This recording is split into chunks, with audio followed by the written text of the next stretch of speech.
Hello everybody, my name is Chillcats and welcome back to another exciting Hytale live stream. Now today we're going to be discussing a few things. First things first, as stated in the title, we're going to be discovering and exploring new things in our little survival single player world here.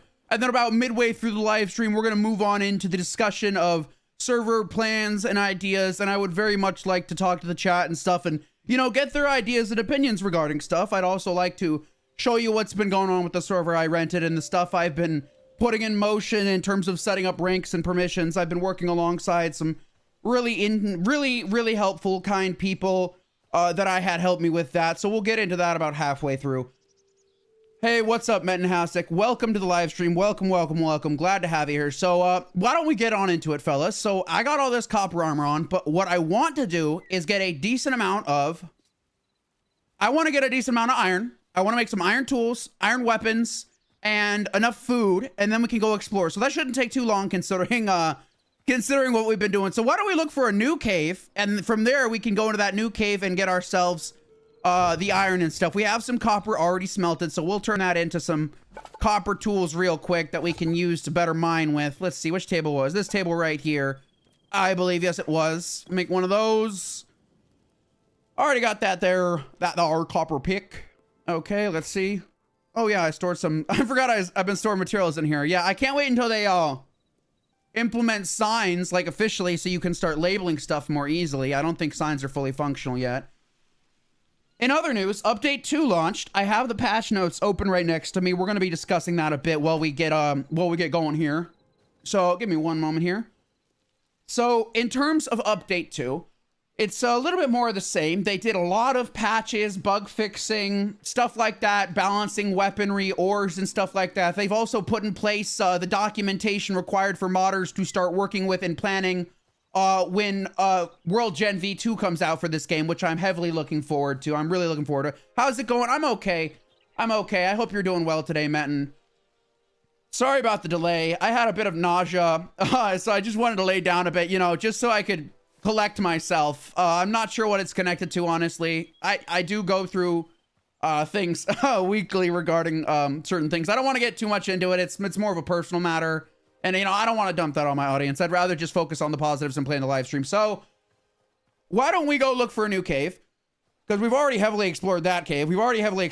So I would like to find a new cave and hopefully get lucky and come across some iron within that new cave.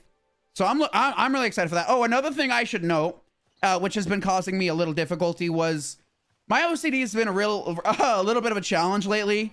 I haven't really been able to type much on my computer effectively because unfortunately when I go to do it, I'm essentially deleting entire sentences or messages, rewriting them, and doing that several times. Sometimes I'm mashing my keyboard just aimlessly. It's hard to describe, but it's very annoying when you're doing that over and over again, and it can become very stressful and cumbersome long term.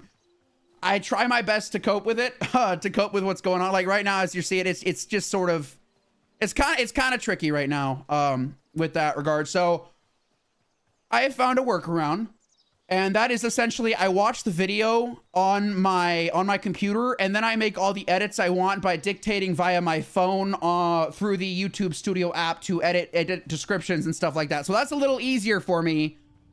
In terms of doing that, to, you know, as a workaround with regards to the keyboard stuff. So yeah. Oh my gosh, silly me, I forgot to bring torches with me. Oh my goodness, I cannot forget the torches. So let me quickly run back. I need to make a bunch of those. That's actually extremely important. I think I'll go around that spider, as I don't want to get in a fight right now. I mean, I have these copper weapons right here, but you know, I'd rather not get in a fight. I just want to get, so I'm gonna mark real quick. The cave is located right there. So I'm going to quickly put a marker right here, select location. I'm going to leave that marker right there. That way I know where to go. And then from here, I'm going to head back to my house, which is right over here. So I'm going to head back that way. I can't forget the torches. Oh my goodness. I hope you're doing well today, Matt. And I hope you're doing really well today. You know, honestly, I'm really happy with the speed at which they're putting out updates. I mean, the fact that update 2 is already out, which is awesome, because not only did they add the patches, fixes, but they also added more to player customization. So there's new cosmetic options, which I really like. It is rather difficult. Let's not talk about current events, though. I do appreciate your concern, but let's not talk about current events or politics. Yeah, Yeah, I do appreciate it. But let's focus on the game and the live stream and having a good time and relaxing. I don't really like talking about those kind of things, especially lately, but I do appreciate your concern. Thank you for asking. Let me get my torches. As I was just saying, alongside the character customization and cosmetics that they updated for customizing your avatar, they also added in sorcery, which is really cool. So it's not complex sorcery just yet. They added in like a oh yeah, it's perfectly understandable. It's perfectly I get you. But it's not complicated sorcery just yet, but they added in it's sort of a Necronomicon like sort of thing where essentially you get the book and you can summon skeletons and stuff like that, which I think is I think that's pretty cool. They drop off of certain skeletons that you have to find. So we'll look into grabbing that because it's pretty cool. I tried it in creative and you can summon I think up to 5 skeletons at a time. You just have to be around bones for it. You just have to be around bones for it is the question. All right. I'm going to make a good number of these. I'm going to make a good number of these. An excessive amount. I'm actually going to make an excessive amount of these, but I can't wait to show you the updates for this new update, especially the sorcery. Honestly, I think sorcery is pretty cool. I like the idea of necromancy and raising bones into skeleton warriors that can defend you. I think that's really helpful. My marker's over here. I'm going the wrong direction. Okay, now I have plenty of torches. If I run out of torches, I got to turn back. And if you don't mind, remind me that when I have a decent amount of iron and or copper, remind me to leave because I'd rather not stick around too long and risk dying. I have got to remember to mark where I enter and exit, or at least where I enter. That way I can constantly find the exact way I entered the cave to better find my items much easier. So I'm going to leave this marker right here. Can I place a permanent marker? I guess I can't, but I'll just leave this little target location right there. It shouldn't disappear until I replace it somewhere else. So I'm going to keep it there just so I know how to get back in. Oh, it's all good. It's all good, man. It's all good. I really do appreciate it. I do appreciate it. All right. As we were saying, let's get back into our mine over here. There was a cave right over here that we were about to enter in. Alongside the sorcery, there was the character updates, the cosmetics, stuff like that. I really appreciate the speed at which they're putting out updates for this game. It's really no. Oh, Menton. It's perfectly okay. It's perfectly okay. I've been there plenty of times.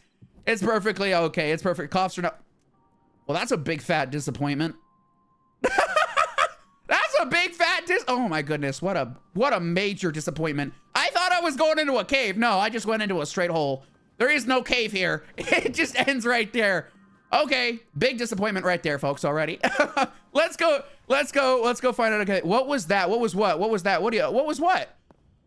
What are you talking about? What do you mean, what was that? If I'm stopping, it must be like something fell. I'm not, I mean, I did hit my torch, so it might have been the torch breaking. I'm not quite sure. I didn't hear anything. Let me turn up my volume here on my end, so maybe I can hear what you're hearing possibly if it happens again, but I don't know. It could have just been the torch falling. Okay, looks like there's another entrance up here, so I think I'll move my marker right over here instead, and I'll keep it right there, just so I know to enter in from right here. Yeah, it could be, honestly, it could be. Nope, that's just, oh my goodness, I'm not getting lucky with finding caves. But there's plenty of other ways to get in, I'm sure. So let's just keep looking around this mountain real quick. I'm sure there's plenty of other cave entrances. I don't doubt that. Let's see. Oh, wait a minute. Oh, I've already been here. Of course, I've already been here. I've already been here. As you can see right here, all the death points. In that case, here's what I'm going to do, because I think this is where I entered in the last live stream. I'm going to stand right here and put my marker directly above. That way I know for a fact I entered right here. And in fact, just so I remember that this is indeed where I entered, I'm going to quickly make a stone pillar going up as a permanent marker to let me know that this is the exact tunnel entrance I went into, just in case I lose my items again. I want to take every precaution necessary to ensure I can find my items more effectively instead of losing them completely. And hey, no, who knows? We might get lucky and find our previous items we lost. But like I said, I'm just going to quickly make this little stone marker here. That way I know for a fact this is where I entered. There we go. You can't miss that. You can't miss that. It's obvious as heck. Okay. In we go. Our goal here is to look for iron. Iron first and foremost. Copper's good too, but iron first and foremost. This is the cave we died in. I do have weapons. I don't have things to heal with, unfortunately. I should have brought food or something like that. But, you know, I'm feeling confident about this run. I am going to collect what I need necessary. When you guys first state... Someone just rang our doorbell. 1 second. You probably hear that. Let's see. Realize first day school Thursday. Have to go. Oh, gotcha. Well, that's okay. I wish you good luck there. Okay. Let's take a look around. The crystals might come in handy later. This is, okay, this is all stuff we've already, that looks like gold, actually. Wait, that looks like gold, actually. Can I mine that with, yes, no? Yes, it is. That's gold ore. Awesome, awesome. All over. Yeah, no. Yeah, have to go all this. Yeah, I feel that. I feel that. Hey, you'll get through it. You're strong. You'll get through it. Don't you worry. Yeah, it's all, Metin, take it day by day. Every day is a new day. No 2 days are the same, and one day might be better than the next. So you never know, Metin. You never know. We can't predict the future, nor can we. Yeah, we just can't predict the future. So, you know, take every day in stride, Metin. That's some nice gold right there. That's some nice gold. If I keep taking breaths over, it seems like I'm pausing every now and then. It's just simply right now I'm trying to control my breathing because, like I said, I had a bit of nausea. And, you know, right now I'm just taking it a little bit at a time just so I don't either get nauseous or work myself up or anything like that. We're doing good so far. We got a little bit of gold. I'm happy about that. Some seeds. Oh, excellent. I could use the hide. Wood. Okay. Okay, doing great so far, actually. I'm quite happy with how things are turning out now. What's in this chest? What we got? Oh, I can restore my health with that. Arrows, more hides. Excellent, excellent, excellent. Okay, I'm going this way. Well, bow consensus did pretty. Yeah, your bow consensus did. Oh, hello, Mr. Cave Rat. I'm going to quickly torch this area up to ensure that you don't bother me and that I can see more effectively. I've got to remember to torch up every area I visit. That way I do not get lost in the darkness. I think I already went this way. Yes, I did, but I'm gonna torch it up just so it reminds myself that I did. Everywhere there's torches, I have already been. So if it's dark, then I haven't been there yet. So let's torch up this area real quick. Okay, there we go. What else we got here? Awesome. So as I was saying, the Necromancy book you can find lets you raise skeleton warriors from these skeletal piles right here if you have the book. It is a very interesting little aspect they added. Your Balkan senses are very helpful for me, that's for sure. Okay. Oh! Okay, didn't see that coming. I did not see that coming. Just gonna keep going here. I'm gonna cover that up real quick with the wood I picked up because I don't really need it. Yeah, I wasn't expecting to fall through the ground right there. Okay, now it's safe. Lovely, lovely, okay. Okay, yeah, you know, I'm liking the run we're doing currently. I'm feeling more confident about it. Okay, deeper down, all right. I'm looking for ores and I'm looking for chests. That's my goal right now. I would like some iron. Copper's good too, but I really would like to find iron ores above everything else. So I'm gonna put this here, put that there. What I got here? Nope. Okay, I'll take all that. Take all that. Okie dokie. All right. Awesome, awesome, awesome. Okie dokie. Excellent. Okay, I'm gonna go this way now. I'm gonna go this way now. Oi! Okay, haven't gone this way yet. What is down here? We got some glowing mushrooms. Okay. Haha, your grandma once said, always trust yourself. Don't go where bad stuff. Yeah, definitely. I agree. I agree with your grandma's statement there for sure. Okay, we haven't been here yet. That's a good sign. Unexplored. Unexplored. That's always a really good sign. Okay. I'm gonna put this there. Gonna put this there. Any ores anywhere? I got some copper right here. I guess I could stock up on copper, but I'm really out to get the iron is what I want. But I think I need to go a little bit deeper if I'm gonna find iron, or maybe near lava pits or something. I don't know. Let's keep going. What is in this cave of caves? More copper. I'm gonna mostly ignore a lot of the copper. I'll grab it occasionally, but again, I would very much like to find iron above all else. Copper's nice, but I really want to focus on getting that iron to get better tools to work with. Nice cave. This is a very deep cave. I'm sure the deeper we go, we'll end up finding iron. I don't doubt that. It's only a matter of time before we come across an iron deposit somewhere. Copper, copper, copper, copper. Oh my gosh. Nothing but copper. Okay, let's go back down. I want to go deeper. I want to go deeper, so I'm going to take this route instead. This seems to go deeper here. Deep we go into the cavern of caverns. Oh, okay. I'm seeing some spider webs. That's not necessarily a bat. I mean, that's kind of a worrisome sign. There might be spiders down here. I'm concerned, but I don't want to be too concerned right now. Okay, I'm gonna grab this copper since it's just super obvious. Gonna grab. She's looking at how she. Oh, gotcha. Yeah, you did mention how you guys have high definition cameras in the form of grandmothers. Yeah. Okie dokie. Looking good so far. I'm getting deeper. The stone type has changed. As you can see, we're getting a bit deeper here. I would like iron. Okay, there's a dead end. That's okay with me. Okay, let's go this way instead. What was that? I thought I saw some glowing eyes there. I'm seeing things. I'm seeing things. Okay. All right. I would like some iron ore. Wow. Okay. I'm guessing that's just more copper, please. Yeah, it is just more copper. Lovely. Come on. I'm hearing things. I'm hearing things. Oh, hello, cave bat. Don't mind me, Mr. Cave bat. Oh, more cave rats. Okay, I'm gonna take care of these dudes real quick. Hello. Oh, I missed him. Come here, you. Where'd you go? Come here, cave rats. Bazinga. Bazinga. Down go the cave rats. Bazinga's, by the way, the catchphrase of Sheldon Cooper from The Big Bang Theory, which I'm a big fan of The Big Bang Theory. I am actually a really big fan. So was my brother at one point. He kind of, when I heard he was watching it, eventually we started watching it and we just sort of got into it. And now we kind of like the series a lot. I mean, it ended a while back, but it's still a really enjoyable series. I like the characters. Camera real one. Gotcha. Gotcha. Yeah. So you've said for sure. All right. I want some iron ore, please. Just a little bit, just a wee bit of iron ore is all I really want right now. I have plenty of copper, video game, but I would like just a tad bit of iron ore. We're getting even deeper here. I'm gonna go this way. Oh my goodness. In terms of escape, you know, my idea for this is instead of trying to risk my way finding a way out, I could just dig straight up. I could, and then fill it in as I go up to ensure there's not a hole leading into the cave. I think I'll do that this time around to ensure that I can escape more effectively. All right, there should be iron down near. Oh, I think that's iron right there, actually. Yeah, like I said, it's more near the lava sections that you'll come across iron a little more frequently than usual. Yeah, that is iron. Excellent. That's what we came here for. So I'm gonna place a few of these real quick. There we go. Hello, you're what I'm looking for. Feel bad. Let's see. If you feel bad, watch animation show, like old ones or new. Which ones are you talking about specifically, Matt? And I would love to know. I love all things animated content. I'm a big animation fan in general, both on Adult Swim, Cartoon Network, Boomerang, all those networks and stuff. I've watched so much of their content. Okay. I could use some more iron, but you know, that's a good start. They actually, okay, so what I'm really happy about is in this update too, they also heavily, at least I hope heavily, they nerfed the magma toad. So now the magma toad's attacks are no longer just that stupid tongue attack. Now, in fact, the magma toad will use the tongue attack less and then switch between that and a new melee attack, which is essentially just them, I think, headbutting you. So it's a lot easier. You mean when you feel... Oh, okay, that's a great thing. Yeah, if you're feeling down, go ahead and watch your favorite show. That's always a good idea, Matt, and that's always a really good idea. Magma toad.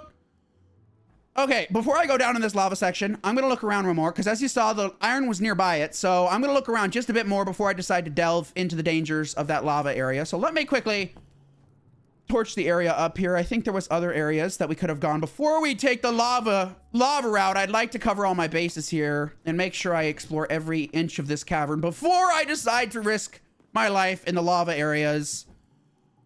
Copper. There's so much copper down here. My goodness. I would like some iron. Just a wee bit more. Is that a bat?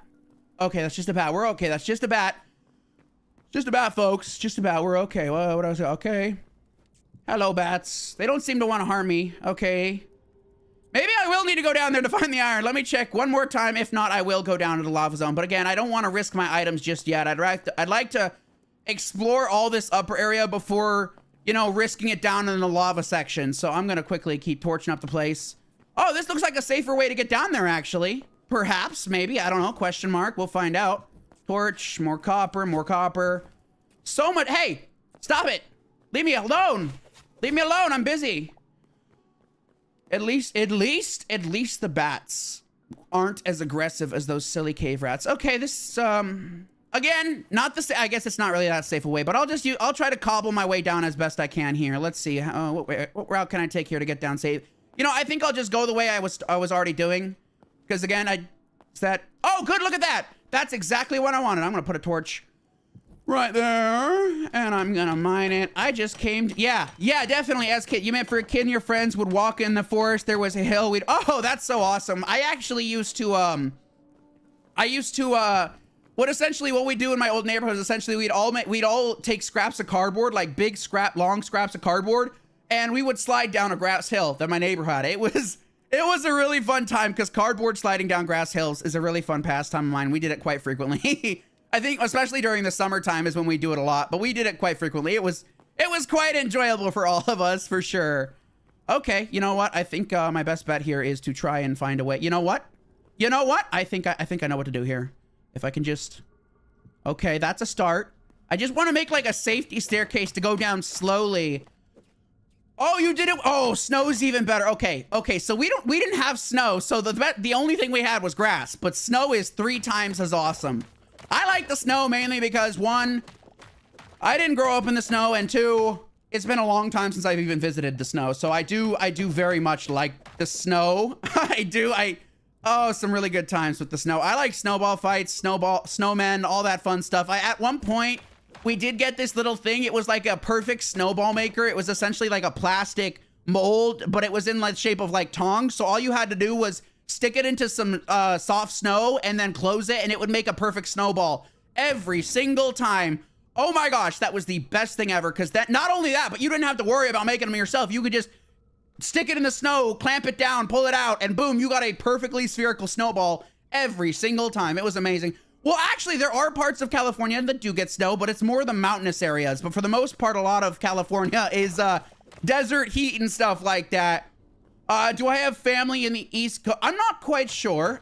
I'm not quite sure. I don't know all that stuff off the top of my head. We do have family around California. At one point, my cousins did in fact live in Boston, but a while back they moved to California finally, which we were happy about because now we can see them much easier versus a long time ago. If we wanted to see them, they'd either have to travel down here, or I think one time we had to travel down to Boston to see them. So yeah, a lot of us are in California now. But I do have actually good memories visiting Boston when they did live there. Not only was it extremely cold during the winter in Boston, like extremely cold, but it was snowing. There was so much beautiful snow. It was amazing, but it was ungodly amounts of cold. Yeah, you did say, yeah. Yes, actually I did. I think around 16 or 17, my grandparents did take me. They essentially, in our family, each of us, I think around the age of 15 or 16, we were each asked by our grandparents where we would like to visit in the United States. I chose New York City, although thinking back on it, at the time, had I realized that Hawaii was also a state, I probably would have gone with Hawaii, because it's Hawaii. Hawaii is beautiful, warm, the water is warm, it's amazing. But you know, I also don't regret going to New York City because I saw a lot in New York City. I got to look at that, I got to go to museums, go to the top of the Empire State Building, go to Ellis Island, as well as there's a lot of neat points of interest in New York City. So it was quite the fun visit going to New York City. It's a loud city though. When we'd go to bed at night in our little hotel room, well, it would never be quiet. There's always noise in New York City, wherever you are, especially in the inner part of the city. There's always going to be just innate noise because it's called the city that never sleeps for a good reason, because it really does never sleep. There will always be some level of noise going on constantly. I've never been to Florida. I just know that there's memes and stuff based around like the Florida man this, Florida man that. I know it's got Everglades. It can be hot and muggy because it's like I don't know, but I know the weather of Florida isn't for everyone. I hear it can get hot and muggy and like it's humid and stuff like there. Miami. Oh, I've never been to Miami, but that sounds like a fun place to go. I've never been there though.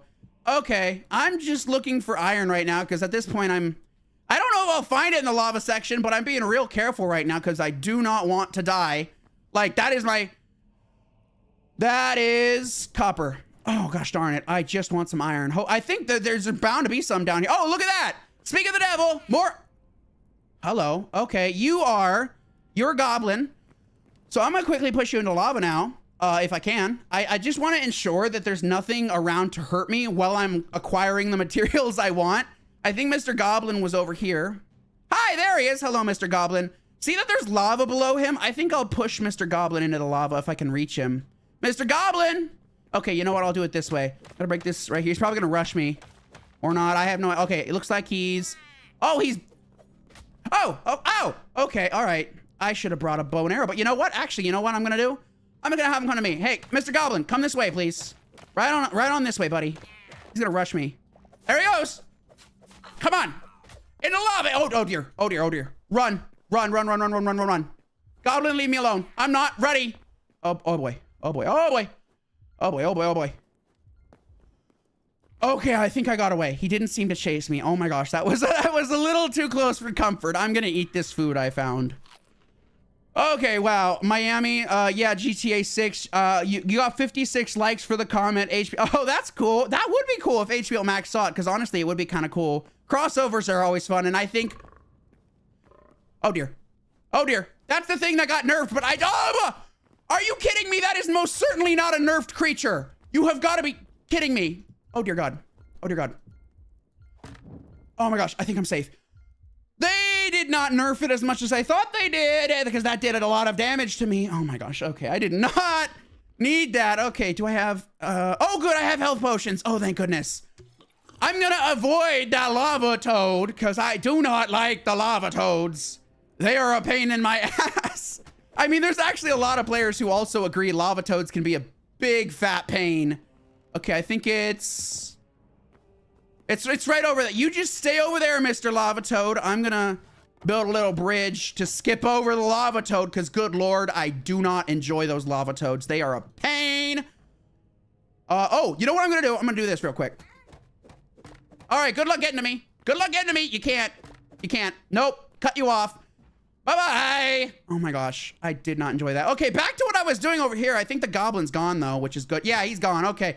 I'm gonna get my iron that I wanted in the first place before this stupid goblin hurt. Hey, he's down there. Okay, he can't get to me. I feel sick. Oh, he fell in the lava. That's actually what I wanted to happen, but I guess he did it all to himself. Bye-bye, Mr. Goblin. Oh my goodness.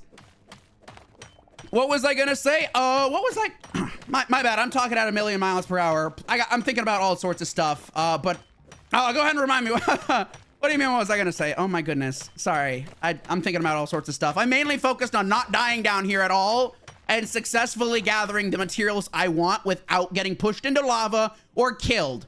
Because it would be a big... Oh, your legs. Oh yeah. No, it would be... Thank you for reminding me, by the way. It would be actually really cool if the company HBO Max, if they saw a comment like that and did in fact go with the crossover, it would be cool. Because like I said, Matt, and you're probably, just because of the amount of people that liked it, that's an indicator that you're probably not the only person who would like to see a crossover like that.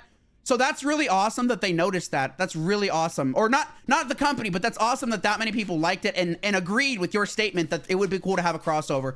Hey, bud, what are you giving me? Anything useful? No, just...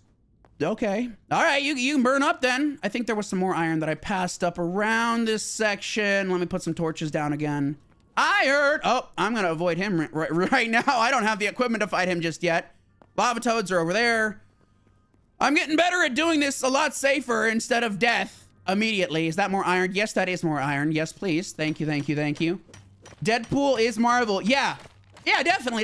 That would be a cool crossover for sure. If I had a better pick, mining this magma blocks or whatever would be a lot quicker, but I don't.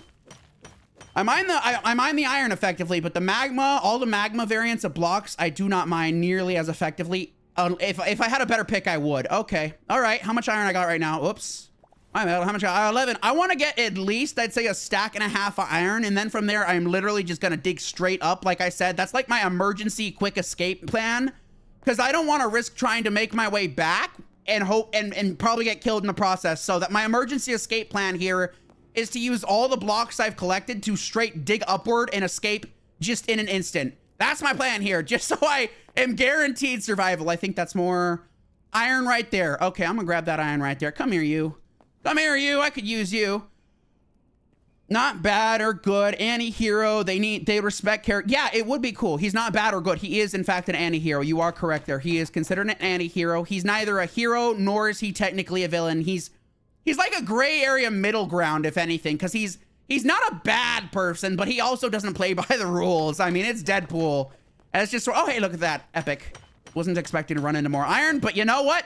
More iron is always welcome. Always welcome. Okay, I'm gonna dig up here. Oh, yes. Oh, I gotta put a torch down so I can see what I'm doing. There we go. Come here, you. Oh my gosh. I'm doing pretty good down here so far, but I don't want to jinx myself. I do not at all want to jinx myself, but I think I'm doing good so far. I avoided death narrowly like twice already. So I just got to get like a stack and a half. Then I'm going to do my quick escape plan and get the heck out of here. Instead of risking trying to find my way through the lava caverns and possibly dying in the process. I think that's the last bit of ore right there. Grabby, grab. Oh, no, there's another one. It's going to fall to the ground. I don't think there's lava below. Yep. Okay, I'm just going to fall down here. There we go. Okay, how much iron I got? Almost got a full stack there. Oh, there's some right there, I think. Oh, no, that's just a torch. All right, let's keep looking around a little bit more. Oh, I think there's more right here. Oh, hallelujah. This is actually easier than I thought it was going to be. They would need to make characters respect. I don't know how they add much. Yeah, I mean, it all really depends. It all really depends on how they'd go about it. Because Deadpool in itself, the Deadpool films themselves, I believe, were automatically rated R because, as we all know, the Deadpool character as a whole is not necessarily the most kid-friendly character. Yeah, he's awesome. Big fan of him, and so are a lot of young people. But at the same time, they automatically made his movies rated R for obvious reasons, because that's just sort of his persona. I mean, everyone knows Deadpool's kind of a graphic person in general. So yeah, he's gore and oh yeah, it does. Yes, it does. Yes, it does.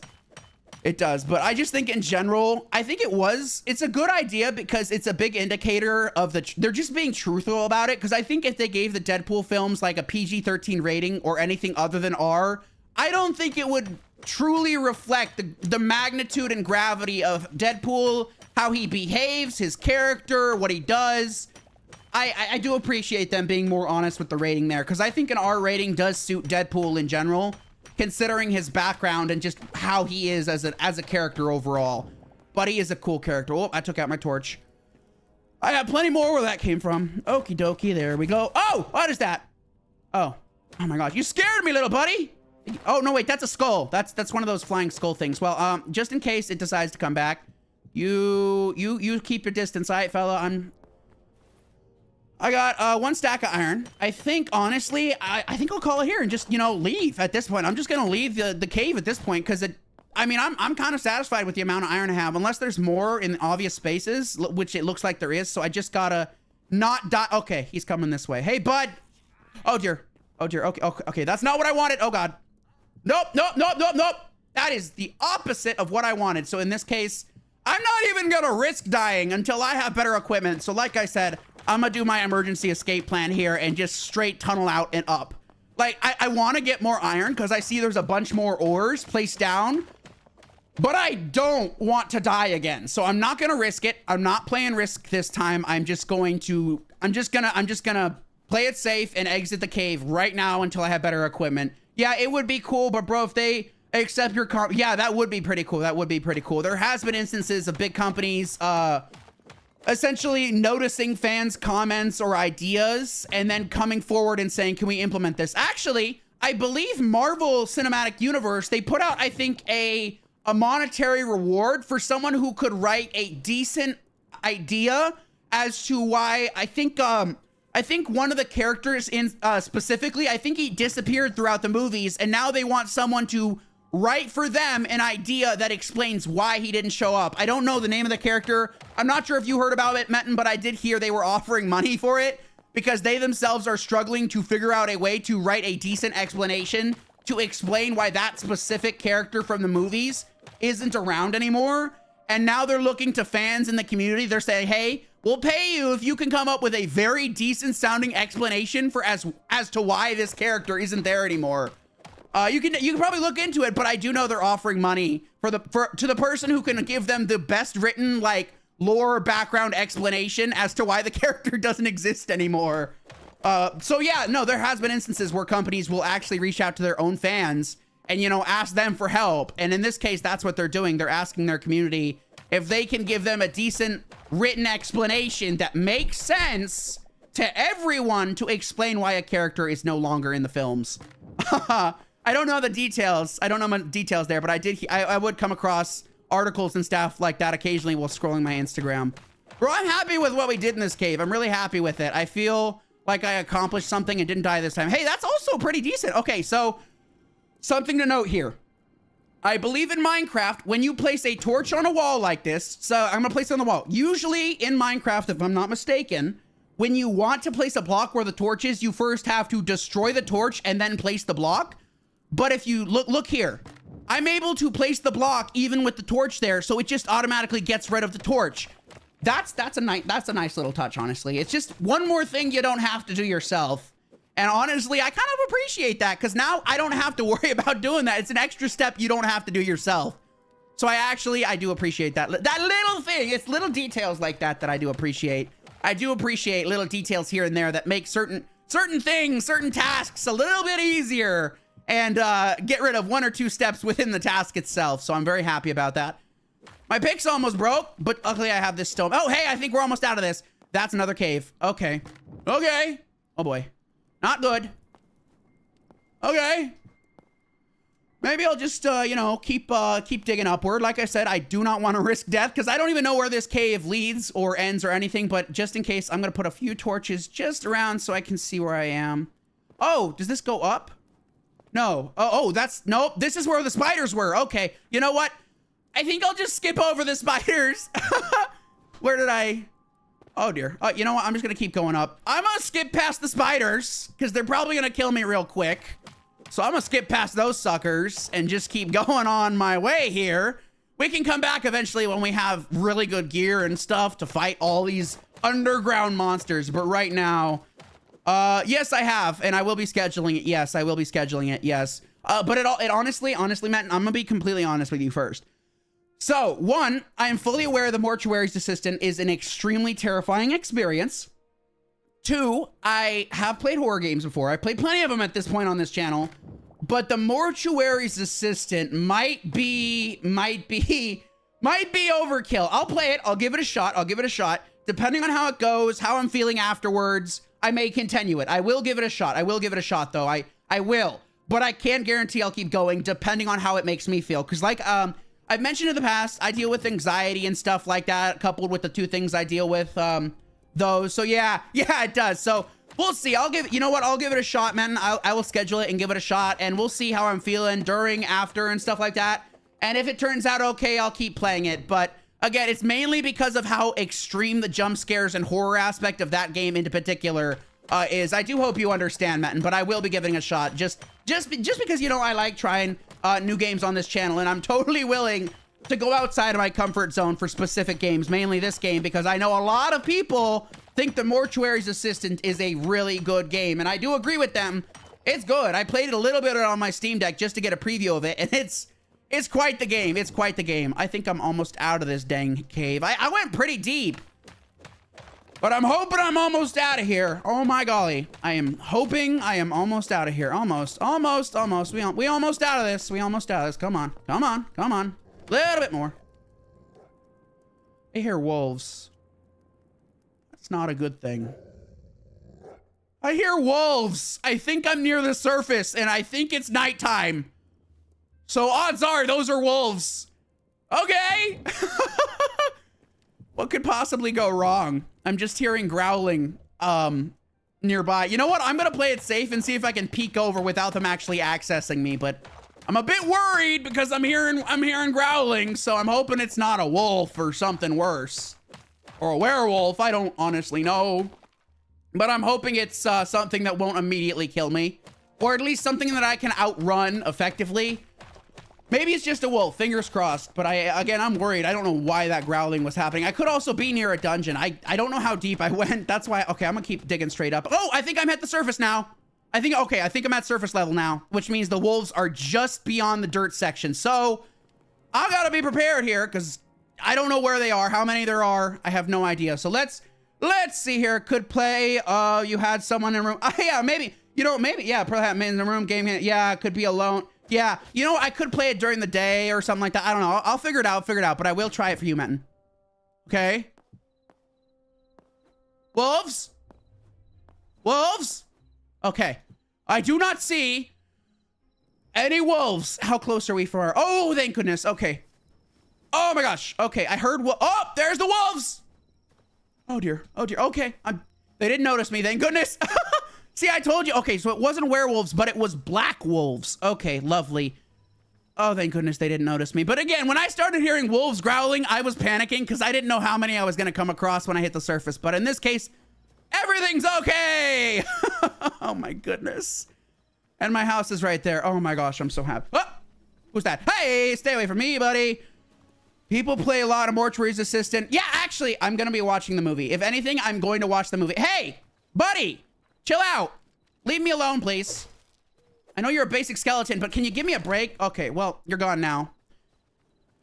Well, that was fun. Can I go to sleep and possibly save? Let's see. Is it...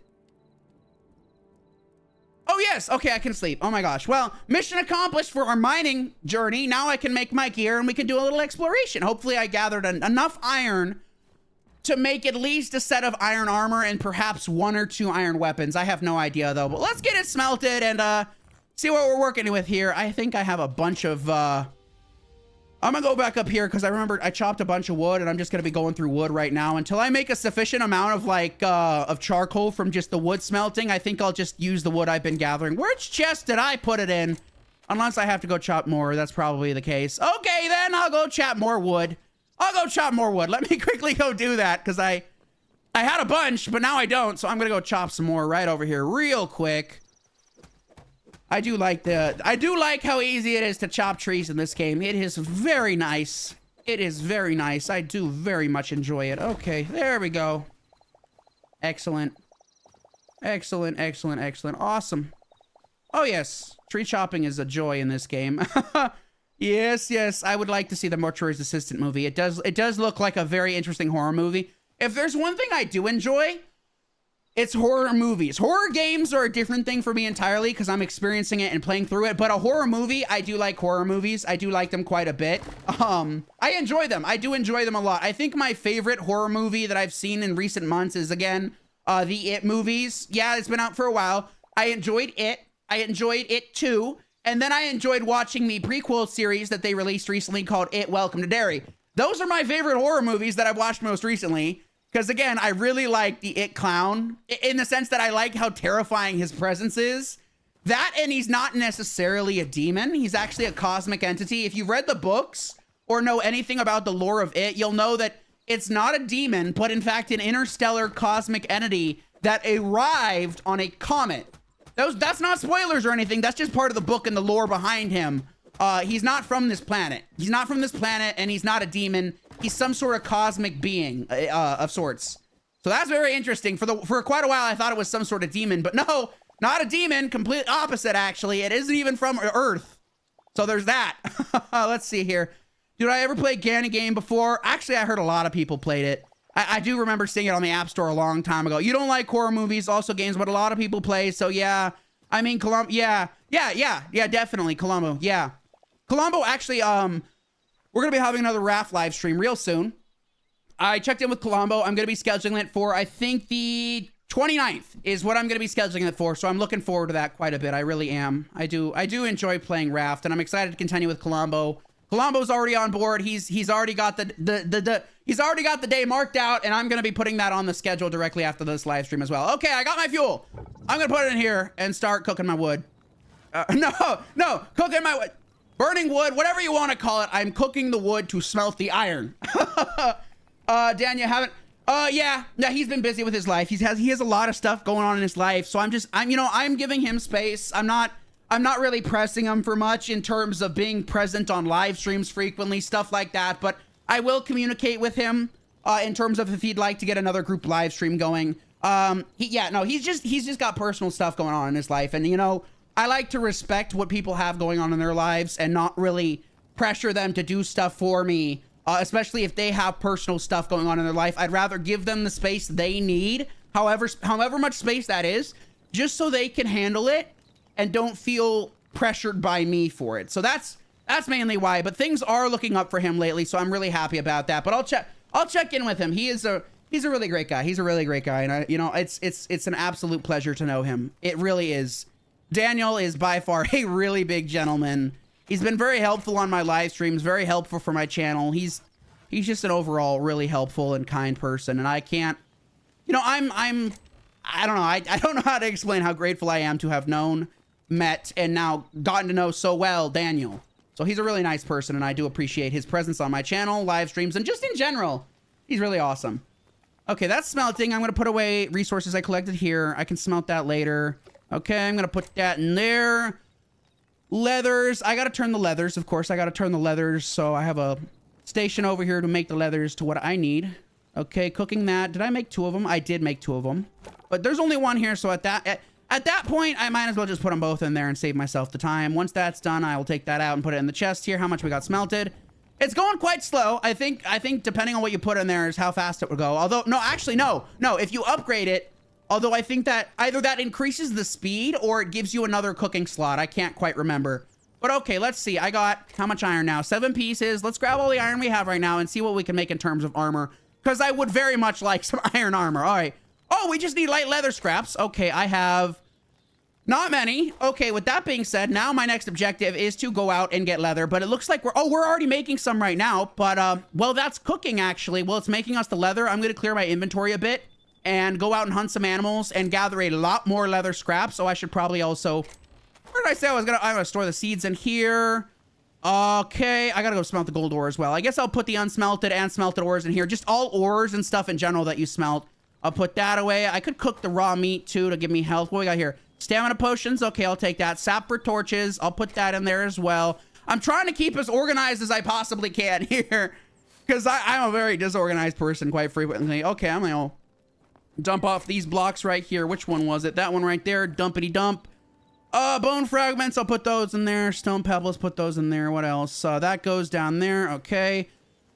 Oh, I have a bunch of charcoal. My bad. I'm gonna go replace the wood that's in there with this lot of charcoal. And I think charcoal burns slower or is just better. So I'm gonna replace that in there. There we go. Put that in there. More charcoal. Excellent. Okay, put that in there. Put that in there. Put that in there. In terms of arrows, you know, I'll go store the arrows up here. I just want to have a clear inventory. And then from there, I'm gonna go get what I need. I'm just gonna store this in here, miscellaneous for now. This goes in there. I'll put torches with the iron and armor and stuff just so I can grab them real quick before I go out on my adventure. So I'm going to store the torches right on in there.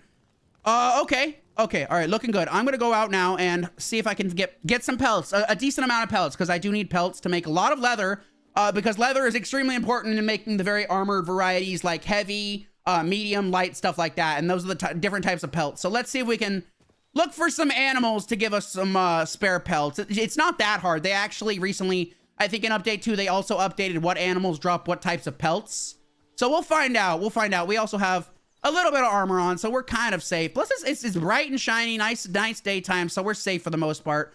I think that's a turkey. That should give us possibly feathers and maybe a light hide. I'm not quite sure. You just remember life, how 2017, 2019 is like good now, because yeah, let's not talk about any current events or politics or anything like that. I'd rather focus on the positives and, you know, just having a good time on my live stream.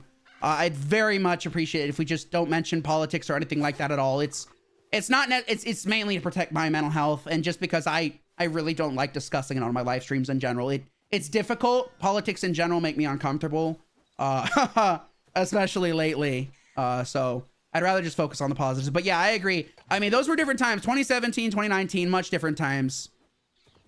Oh yeah, yeah. Thank you very much. I do appreciate. Sorry. I just sorry. You know, I just try to avoid certain topics and discussions and stuff just in general overall that might cause me distress, because there are quite a few of those in life. Yeah. Oh yeah. Oh okay. Yeah. Okay. Gotcha. My bad. Thank you very much for clarifying that. And come here, bunny. Actually, no, I think that's a jackalope, jackrabbit antelope. I think that's a jackalope, or based off a jackalope. There we go. Come here. All right, that's a hide. I'd say about the 1 hour mark. From there, we can switch over and I can start showing you the ideas I have for the server, the update for update 2, and a bunch of other stuff. So yeah. Awesome. In other news, Metin, have you watched any interesting shows or movies lately? I mean, aside from Transformers, because you've already told me you really like Transformers. I do think Transformers is pretty awesome. Michael Bay's Transformer movies, they are pretty awesome. The CG is pretty good. And people have actually pointed out differences between the CG and Michael Bay's Transformers movies and CG in most other films. Essentially, what they pointed out is that the CG, even in the very first Transformers film, was leagues beyond what you see lately, and people have essentially said, well, the reason that is because of budget constraints, time crunching, and how much time the artists behind the CGI work are given to really make it look nice. Not only that, but it takes a lot of computational power to render high quality 3D stuff like that. So I don't doubt, like, I think in the past we did discuss how one of the computers used to render Devastator actually destroyed itself in the process of rendering the Devastator scenes. So yeah, in terms of that, it's just because of how hard it is, how much time it takes, and the intensity of the complexity of the models and stuff for the Transformers films. But I wouldn't necessarily say that CG has gone backwards lately. It's mainly, again, just because of the budgeting constraints, the time given, and the equipment used to render the CG scenes. Well, let's see. So what you gonna say? Show movies. You mean, what movies have you watched lately, if any? Me, lately, a movie, I actually haven't been watching any show movies lately. Actually, I have been watching shows lately. Season 2 of the Fallout show has been going great. I think episode 7's coming out soon. I'm not going to spoil anything, but I do highly recommend you go watch that, especially if you enjoy the Fallout games. It's a really good show. And I think the reason it's really good is because they're working directly alongside Todd Howard, the creator of Skyrim and all those other successful RPG series. They're working directly alongside Todd Howard, getting input significantly from him to ensure that the Fallout TV show is as lore accurate as possible to the video games and franchise. And so far, from what I'm seeing, it is pretty accurate, and I do appreciate that. I appreciate the fact that they're working so very closely with Todd himself, because they did in the past try to make a series out of Halo, and I don't know how closely they worked with Microsoft for that series, but unfortunately, that Halo series did not make it past season 2. One of the biggest complaints the community had surrounding the series was the fact that Master Chief took his helmet off, which makes absolutely no sense in terms of Halo lore. Because if you've ever played any of the Halo games at all, you know Master Chief never once takes off his helmet. As far as I know, he never takes off his helmet ever in any of the games. So when he took off his helmet, I think it was nearing the end or so of season 1, when he did that, people were immediately off-put by that idea, and I think that's what kind of caused the downfall of the Halo live-action series. Oh, hey. Oh, hey, look, we came across a kweebec. I don't know how to say their dang names. I think they're called kweebecs. I don't know. Kweebecs, but they do have some, they got some livestock, actually. I'm tempted to take the livestock for hides, but I also don't want to, because I'm not a menace. Let's see here. Yeah, little walking, dead elf. Oh, it poisoned me. Ain't that lovely? Well, you ain't gonna kill me, but I do appreciate the little poisonous bite you gave me, you cute little fuzzy spider. Oh, it bit me again. Okay, I'm probably gonna die this time around. I don't die. Actually, you know what? I can probably negate that. Oh boy. Okay, as long as I keep eating this food, I should be able to survive the poisoning. Oh my gosh. I gotta remember not to get bit by spiders, bro. Gotta love that poisonous effect. Oh my goodness. So let's see here. Little Walking Dead Elf Secrets, Elven Tale, little, that's something. Oh, watch one Supernatural, Stop has little more gore. Yeah, definitely, actually, for sure. Definitely. I think I'll take their crops, though. Their crops, I could use your crops, but I don't think I'll slaughter your animals. You could use the animals for, well, I'm not quite sure what they use the animals for, because if I'm not mistaken, these people are made of plants. So perhaps they don't even eat meat. I don't actually, oh, lovely, I got bit by the spider again. Oh my goodness, I have to stay away from that stupid pen. Oh, I should really not walk near that spider pen. That's a bad idea. But I will take all of their crops, because those could come in handy for me, for sure, for like making stews and stuff. I'm gonna take all your crops, but I won't slaughter your livestock. But please, if you can, maybe defang your poisonous spider friend, because he keeps poisoning me, which I don't appreciate. But, you know, I don't know how these guys, what they do with this livestock. I mean, aside from maybe milking the animals, I don't know what they do with the spider specifically. Oh no, maybe they harvest silk. They could be harvesting silk. I don't know. I actually have no clue. What can I eat here? I'm going to eat the apple because I need to heal myself just a bit. It won't do much, but we'll see it applies the healing aspect. So, wish is to play Red Dead Redemption 2, more games, yeah, definitely. If you ever do end up getting any sort of console or PC that has the capability to run those games, even at low settings, I would suggest doing it. Because even at low settings, regardless of the graphical fidelity, that's not what you focus on with Red Dead Redemption. What you focus on is the character development, the characters, the emotions, the story, the events. That's what's more important than the characters and than the graphics.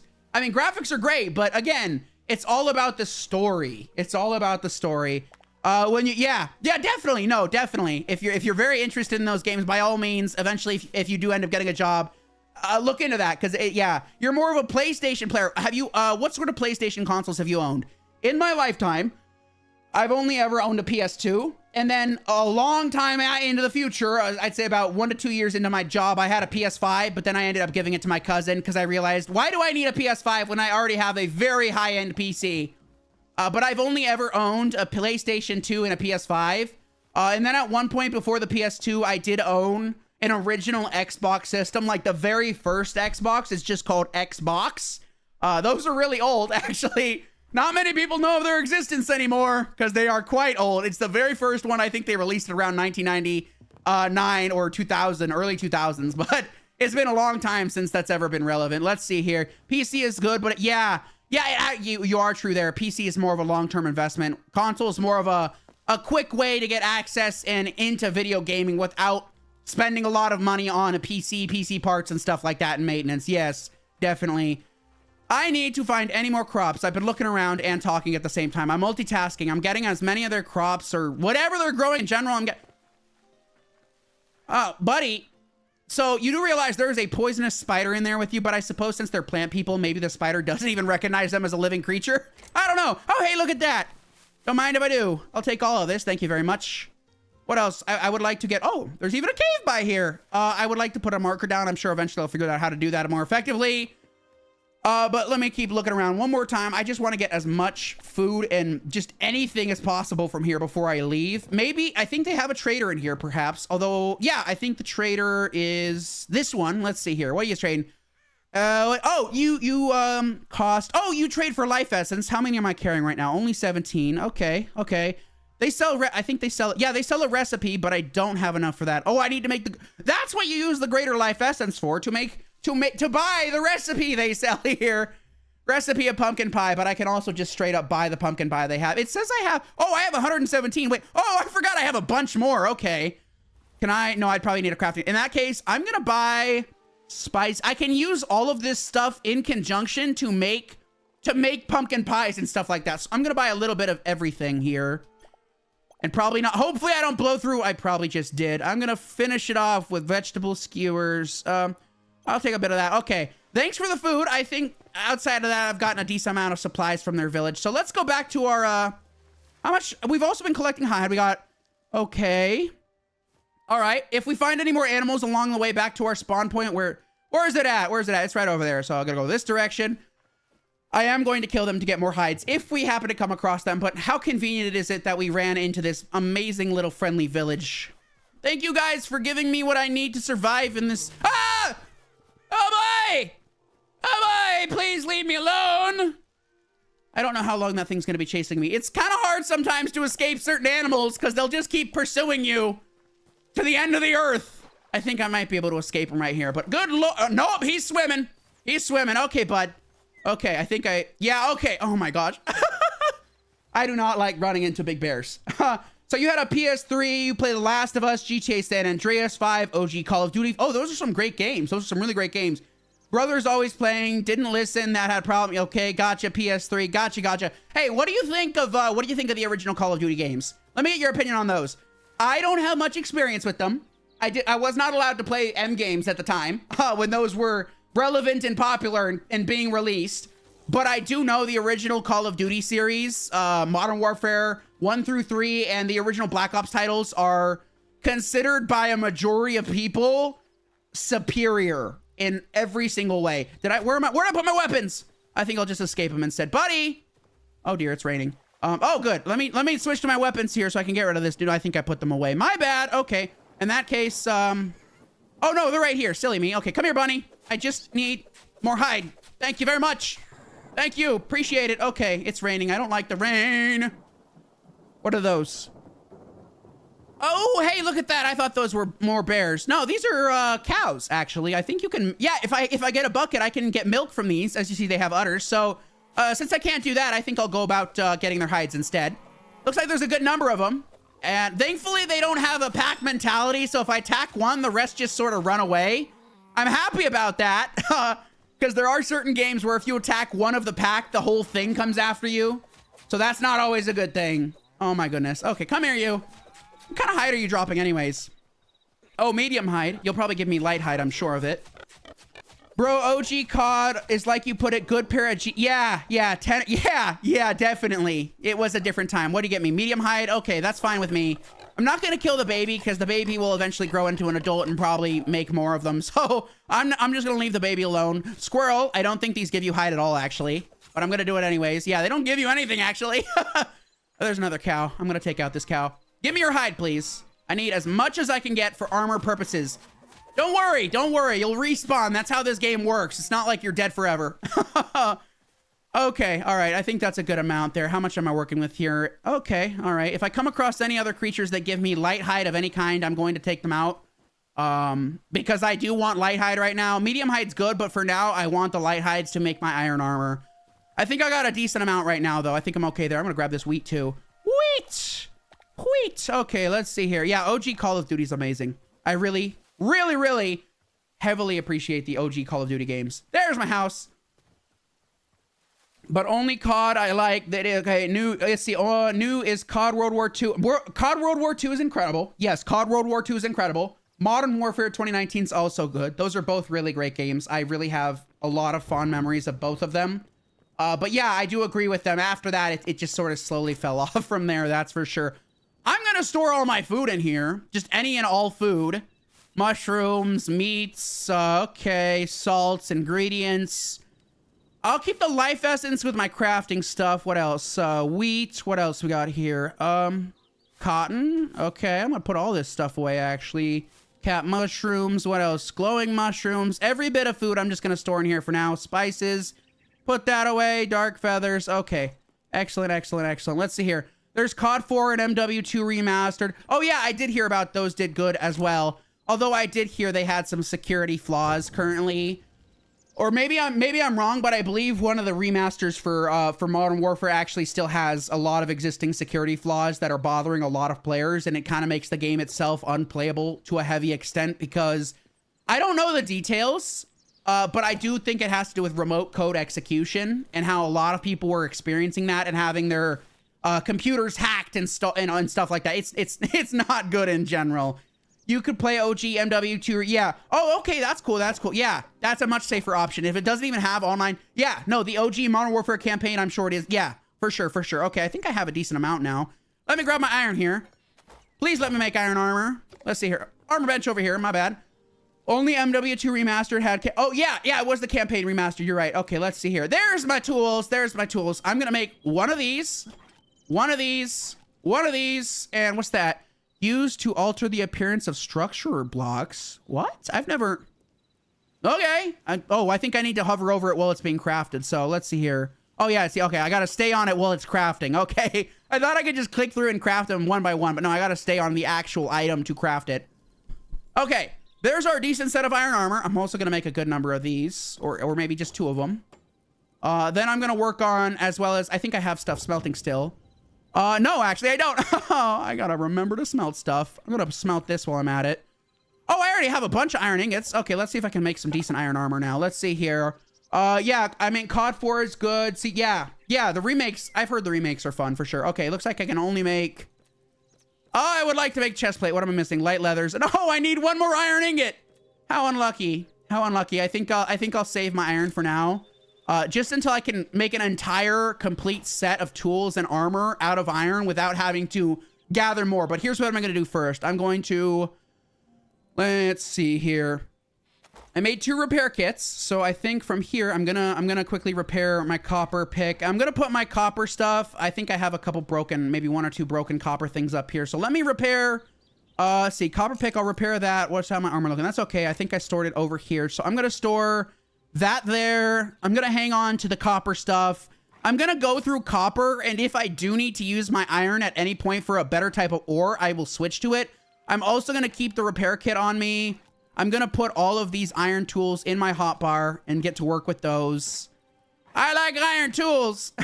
They're very useful. I think I still have some ingredients here I need to store. Nettles. I don't know what to do with nettles, but we'll find out eventually. I'll organize this off stream. You know what? But I gotta quickly clear a lot of my inventory out here so I can make space. I'm gonna go put the leather down there. There were rumors of MW3 make that would be kind of cool actually. You know, that would be awesome to see. And I'm also I'm gonna make let's see here. Do I want to go the sword route or do I want to go the dagger route? Because daggers are quick to attack, but swords probably do. Let's see, signature enemy. I think it does like 27 damage, and this does 20. Battle axe, 9. Okay. You know, I think I'll stick with my sword or dagger. I'm having a tough time here because I do appreciate the swords, but I really like the dagger attacks. I really do, but the sword's always nice. I guess I'll go with the sword because I can use a shield with the sword. So I'm going to go with the sword. And then I'm going to see if I can also make myself a shield. I believe I can do that at the armorer's workbench. Nope, I don't have enough for that. Let's see here. Oh, I need 3 more light leather. I think I actually have some right here. Medium leather. Oh, it's still being made. So let me take this out there, put that there, and put that there. It tends to prioritize the first here and then the second. You'll see what I mean in a second. So I'm going to make a shield next. And then we can do some exploring, maybe collect some more iron while we're at it. You heard the reason why the remake came out, because in 2016, COD Infinite Warfare came. Okay, bad. Then they made COD 4 remastered. Okay, yeah. It would be nice though. I do agree. It would be quite a nice thing to have that remaster. I would honestly play it. I would honestly play it. If they remastered that game, I'd probably play it. Although I would only play it if they didn't screw it up. It would have to be perfect. It would have to be perfect. Because like I said, Call of Duty, and like you've said as well, and a lot of other people have over time, Call of Duty has been going downhill for quite some time now. So I would really only play their remaster if it was guaranteed to be a smash hit success. If it wasn't, I probably wouldn't touch it, because I don't want to play a game that doesn't work. I really don't, because Black Ops 7, the rumors say that could be, I think it'd be because it's say that's the, I would like a remaster of Modern Warfare 3, but like I said, at this point, I'm very picky about the remasters and the Call of Duty franchise as a whole.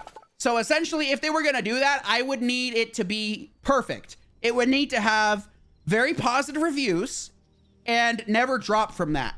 Those are my expectations for Call of Duty at this point.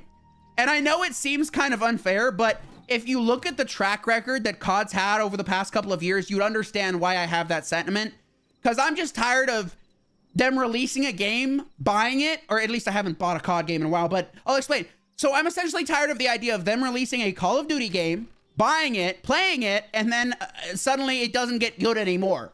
So that's what I have gotten tired of, which is why I don't really play or buy Call of Duty games anymore. But if they did it right, I'd probably jump back into it. You could play the COD remake. That's an idea, yeah, which is MW2, but see if it's saved to play. Okay, yeah, I'll look into that for sure, because I wouldn't mind playing those remasters, honestly. If they remastered the first one and the second one, I could totally play those, especially if they're not online compatible. That way I have no risk of actually having someone remote code execute and get into my computer, which no one likes that. No one likes hackers in general. Okay, I think I got a decent amount of stuff here now. I'll equip the shield here. Okay, fellas, and let's see here. I think I'll keep the repair kit on me. Actually, you know what I'm gonna do? I made the shield. I think I'll make a few more, mainly because I want to be able to repair my tools while I'm out. So I'm gonna quickly do that real quick. Make a few of those repair kits. How many can I make? Okay, just 2. All right, I have 3, so I should be able to either repair my weapon or tools, whichever comes first. I want to make sure I don't bring important stuff with me. Repair kits. I'll keep the potions on me. Okay. Can I sleep yet? It looks like the sun is setting, so I might look around a bit, but I also don't want to go out at night. If anything, let me check the bed to see how much time I have left until I can go to sleep. Then I'll go out when morning's here, but I don't want to go out at night. It's a little trickier. 34 minutes until I can go to sleep. So while we wait, I'm going to go explore around a bit, see if I can get more hides. MW2, see if it, yeah, I'll look into that. If they're both safe to play, the remasters, I'll definitely look into playing them, because I don't mind playing remasters of games, especially games I have a lot of memories of. That's for sure. I do. Only Modern Warfare 2 Remastered doesn't have online multiplayer. I know, because they made only story mode, because it came after Warzone. So that, yeah, definitely. As long as there's no security issues and there's no risk of me having someone remote code execute into my computer and take over my computer. That's what I care about. That's what I care about. I do not like hackers. No one likes hackers. Okay, I wonder what time it is. Let me see if I can go to sleep now. I want to go out and explore when it's daytime and not when it's nighttime. And I think once we do, 9 more minutes. And then I think once we do that a bit, let's see, we're at the 1 hour mark. And actually, you know what?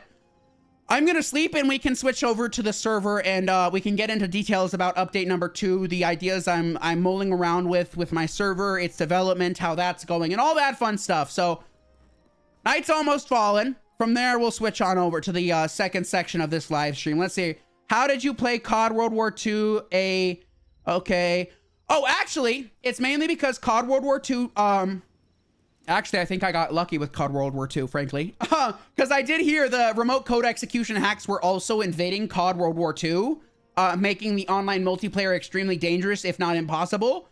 So I may have gotten lucky. I have no idea, but I think I got lucky. As far as World at War, there are no currently existing problems with World at War or its online multiplayer, which I'm happy about. I'm very happy about that. It tends to only be affecting, I think, the Black Ops games and a couple other COD games, but I'm happy that World at War is untouched because I really like World at War quite a bit. It's a really fun game. It was how I was introduced to the whole Call of Duty zombies stuff. That was my introduction to it, actually. Well, it was everyone's introduction, honestly. Okay, game saved. All right, we are switching over. Let me take a sip of water here real quick.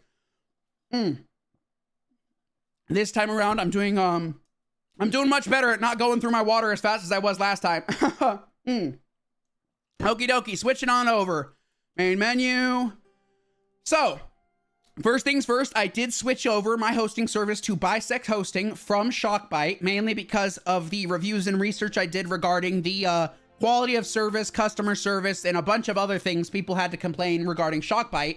So now I'm using Bisect, and so far I am really satisfied and happy with what I'm getting through Bisect. So let's join on in here.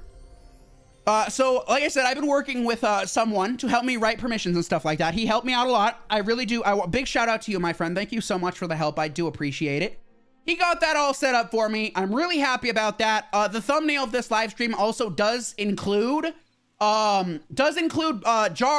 pictures of jar files. Those are the files that currently run on this server. So firstly, I'd like to say, as you can see in the corner right there, we have an economy plugin. So any and all players that join the server will essentially start with $1,000, and you can just buy and sell and trade and send money to players back and forth. It's just like a Minecraft economy plugin, but I think it's really cool. I really do. We also have permission system set up. So if I go to, oh my gosh, let me just type in help. I switched my permission systems a third time. First, I tried easy permissions. Then I tried my permissions. And then finally, the person I worked with who wrote these permissions recommended I switch to lucky permissions. So I did, and I don't regret it because it actually is a lot easier now that I'm getting used to it. So if we go here and I go to, let's see, what do I want to show off first here? I do have a couple here. I think first I'll show off the shop. So if I type in here, so there's a couple things you can do with that. First, let's go to this one right here. Loja, I'm not sure why they call it Loja, but essentially what I can do is I can make any NPC that I want in the game. I can use their model to make a NPC shop that players can click on and shop at, which I'm really excited to start doing. First time you came when you play Mario, yeah, I was, yeah, definitely. So let's see here. Let's go manage shop NPCs, and then let's go to add. If we just do add here, send a chat. There we go. So essentially I name the NPC. Give me what I should, you know what I'm planning on doing is I'm planning on making a bookmark folder on my Google Chrome that essentially links me to important things I need, such as NPC model names and the plugin list that I have uploaded to the server so I can acquire the most latest updates for each plugin, which I did today because I was wondering why one of them wasn't working. Well, as it turns out, they updated it, so I had to manually go in and update it myself. So why don't we just call it test right now? This is called the Economy plugin. It's currently, I think, the most popular economy plugin for what I'm saying. It's got like 36,000 downloads, and I can see why. So if we click this is essentially, I can set this model here of this NPC to anything I want at all. It can be any character I want. You just have to use the correct model name. If I press F, I haven't set up the shop yet, but essentially this is where I would set up the shop for each character for people to essentially buy and sell and stuff. Players can also set up their own shops. I'm looking into how to get all that situated, but I think it's really cool. I think the idea of NPC shops, especially with the ability to use any NPC you want, more importantly, I think it's really awesome. I can see people like making whole villages or towns filled with NPC shops for maybe like roleplay servers or something like that. I have no idea, but I think it's a really cool aspect. So let me quickly remove this dude. I think if I do this, remove one. Yeah, there we go. I'm getting the hang of all the commands. It's taking a while to memorize. So that's that. It's really cool. Now, if I do, let me do that again. I'm probably going to have to write down, maybe have a quick access like note document or something that has all of the commands I would use most frequently. So let's go to admin now and let me show you all about this. Let's see here. We got whitelist mutes. I'm just going to go, oh, actually, no, I'm going to show you, let's see here, claims. So I also have a claim system. So first I'd like to show you, this is the spawn claim. This is the spawn claim. So this is the area of spawn that I'm going to be essentially trying to build into a nice looking spawn point. It's all claimed. There's no PvP, and you're completely safe within this spawn point. These are all chunks. I claim this entire region of chunks for the spawn under the admin claim system. But let's see if I do /help. Let's do /help here. And I'm going to type in claim here. This is the claim system. It's called SimpleClaims. So essentially, let me take another sip of water here real quick. So essentially, players can make their own parties, and parties being groups of players that they can make their own parties, like groups of players. So if we go to here, create party, you would do this if you want to create your own party. You can invite people to the party you created, and you can essentially claim parts of the world under that specific party, and it's essentially owned by everyone and you within that party. I like that a lot. I really do. But if we go to, let's see here, I'm gonna send this in the chat real quick. Oh, it didn't work. One second, I gotta pull that up. Let me try that one more time. Sometimes it don't work, sometimes it does. It's hit and miss. So let me go to claims again here. Claims, SimpleClaims. Let's see, right here. Send a chat. Oh my gosh, I gotta press that button first. Like I said, I'm still getting used to all this stuff, but I really do like how intuitive having all these visual GUI GUI systems for just everything in general. All right, so instead of pressing that, all I do is press click, send a chat. There we go. So this is going to be where you can see all the parties listed in the entire server. This is the spawn party that I made specifically under the admin claim section. If we go to edit, we can edit the chunks that are claimed. These are all the chunks claimed currently under the current party, which is that red square you saw on the map. Those are all the chunks, 25 chunks total. So there's that. I like claims. I really do like the idea of an entire claim system in general. I really do appreciate it. So if we go to claim, we used up all 25 chunks. Now, if I want, I can go in and manually adjust how many chunks I want to claim for admins. But I'm just sticking with the default 25. It's enough for me. But each of these is a chunk you can claim, and you just right click to unclaim it. The whole claiming system in this game compared to Minecraft is a lot easier. There's a lot more visual guidance, and I really appreciate that about Hytale. Just the amount of visuals and guidance is completely different from Minecraft, from my experience, because I've had years of experience tinkering with my own Minecraft servers, from hosting services, stuff like that. I found it all very frustrating and confusing, having to type a bunch of commands and code and all that. But I like that Hytale does the opposite. Hytale uses visual GUI systems or GUI systems that literally let you just click and do the commands easy. Instead of having to look them up and manually type them in each time, you just do /help, and whatever your rank gives you in terms of permissions, you can view all your permissions and all commands you have access to from one easy to understand menu. And oh my gosh, I can't be more happier about that with Hytale here. So let's see. Next up, I would like to feature, let me go quickly here, help. I gotta quickly view the plugins list, of which I do have quite a few right now, actually. I don't know them off the bottom. Let's go here. Plugin list right there. I think my voice just cracked again. Oh my goodness. All right, plugins list. So these are the plugins I have currently running on the server. Quite a few, actually. Quite a few in terms of I have a version of essentially essentials that you would see on a Minecraft server. But in this case, it's called High Essentials. And then I have a couple others like that Economy plugin and some other performance ones. NPC Shop's a bunch of other stuff. I'm trying my best to explain all this stuff. What else? What did I miss here? Permissions. I have that. I showed that. Admin stuff. Okay. Yeah, no, I really do like it. So I would show you how lucky permissions work, but that opens up a whole new tab. Because what's cool about lucky permissions, essentially all you do is LP editor. And then when you press enter, it opens up it generates a link. You click the link and then you get a web editor where you can click and drag and more easily and quickly edit permissions, create groups, and manage everything lickety split compared to Minecraft, which is a little more difficult in my opinion, because I've tried both. Let me take another sip of water here. So yeah, I'm really happy that Hytale has all this stuff that I have yet to see like natively in Minecraft. Usually you have to be on servers that have the plugins for it, which yeah, no, for me that's a big plus for me. It really is. I also have an I also have an RPG system installed. So if I go here to RPG, or let's see, roll. Oh my gosh, what's it called? It's called essentially it's a whole skill system. So if you're attacking an enemy, you can level up athletics, strength, and all that other stuff. Yes, RPG. But it's called specifically something. Let me see here. It's got a specific, yeah, rocket launcher. No, actually, no. I think it's actually listed in this. So let's see. It's listed here. It's a plugin specifically allowing you to level up and have like stats and stuff. Where is it here on the list? I do have it implemented. I'm sure of it. I could have sworn I put it back in there. Oh my goodness. You know, actually, let's see here. Reputation.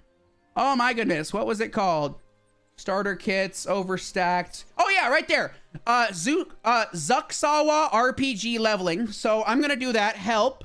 Let's do help, and then if I think I do let's type in level and see if we can find it. Level. Oh yeah, right there. RPG leveling plugin commands. Now let's open the GUI. I actually have yet to take a look at this, so I'm very curious of what it's gonna look like. Taking another sip of water real quick. 1 second. I love my H2O. All right, send a chat. This is what I'm talking about. So this is the RPG leveling system that I'm going to be implementing into my Hytale server in the future. I'm currently working on learning all about it, but it essentially lets you have all sorts of skills and stats and level up your character, and you can assign those to different stats like damage, defense, stamina, consumption, mana, ammo, all of this stuff you level up as you play, fight, and combat. I think that's really awesome. There's also a leaderboard system as well. This is someone else I invited earlier. I think it's really cool. I mean, Hytale's already a great RPG. It's already a really great RPG, but now there's a whole stat system through this RPG leveling plugin. And I think that's really, like, look at this. Mining speed, increase mining speed for ores and stone. I like this a lot. I can't wait to tinker with this a lot more, but that's the whole RPG leveling system I'm looking to tinkering with more and implementing like fully going forward. Like I said, I don't plan on like going public for this server for quite a while, because right now I'm experimenting, learning all about how Hytale works, how to manage a Hytale server, how plugins work, all of that stuff I'm still learning. So it'll take some time before I feel more confident to launch a full-fledged public server. But you know, I'm excited. I'm excited because I've never actually had such an easier time doing this. Because like I said in the past, a long time ago, on several occasions, I would rent hosting services to host Minecraft servers for me. But it was a lot more complex. You needed to be more knowledgeable in coding, JavaScript, scripting. It wasn't nearly as intuitive, user-friendly, and straightforward as Hytale is right now. So there's that. I really, really appreciate that. So with that being all explained, I think I've explained pretty much all the major things I wanted to talk about in terms of progress with that. Oh yeah, I also want to, my bad, let's see here. If I type in LP help, these are the commands for lucky permissions. One of these will essentially show you, I have, like I said, that person I had help with me, they actually wrote up their permissions and ranks and group systems for me. So let's see. LP group, let's see here. Are there mods? Yes, there are. Yes, there are. I'll tell you more about that in a sec. Give me 1 sec here. LP group list. Let's see. Oh, I think I did that. I think I did that wrong here. LP list groups. Yeah, no, I can probably just do it through the help menu, honestly. Let me try that instead. Oh my goodness, let's see here. Group, perm, let's see here. Nope. Lucky. Oh, there it is right there. Let's see if I can get it through here. Oh, I can't. One of these lets you list it. I think it's the top one. There's so many commands for this. One of these lets you list. Let's see here. List. Oh, there is LP list groups. Okay, there's no space, so it is list group. Okay, LP list groups. So these are the groups I had them implement for me. Each group has permissions, judging by the number here. Owner has the most, then admin 40, moderator 30, member 20, default none at the moment. I'm still working on this server. It's all a work in progress. So back to your question, Matt. Give me 1 second here to sip another thing of water. So about modding. Yes, this game has a bunch of mods. So give me 1 second here. I'm going to quickly pull up the CurseForge website for Hytale, just so I can tell you exactly how many mods exist for Hytale. So as of today, January 25th, there are now 3,035 mod projects uploaded to Hytale CurseForge for modding. There are 3,000 mods currently in existence for Hytale already. That should really tell you something about how much easier it is for people to develop mods at a breakneck pace compared to Minecraft. And yes, yes, it is quite a lot. And there's just so many fun ones. There's so many fun ones. Okay, another thing about modding, it's a piece of cake. It's a piece of cake in terms of all you have to do is go to the CurseForge website, find the mod you want, go to download. You can either install through the CurseForge program, which is an auto installer for modding Minecraft and all sorts of other games, or you can download it manually, acquire the jar file, and all you have to do is go into your Hytale folders where you installed it. There is literally a dedicated mods folder. You just drag the jar file into the mods folder, and boom, it works. It's that simple. It's that simple, and I love it so much. How many days has it been? I think around 6 or 7, about a week or so. No, this game's really accelerating in terms of what people are doing.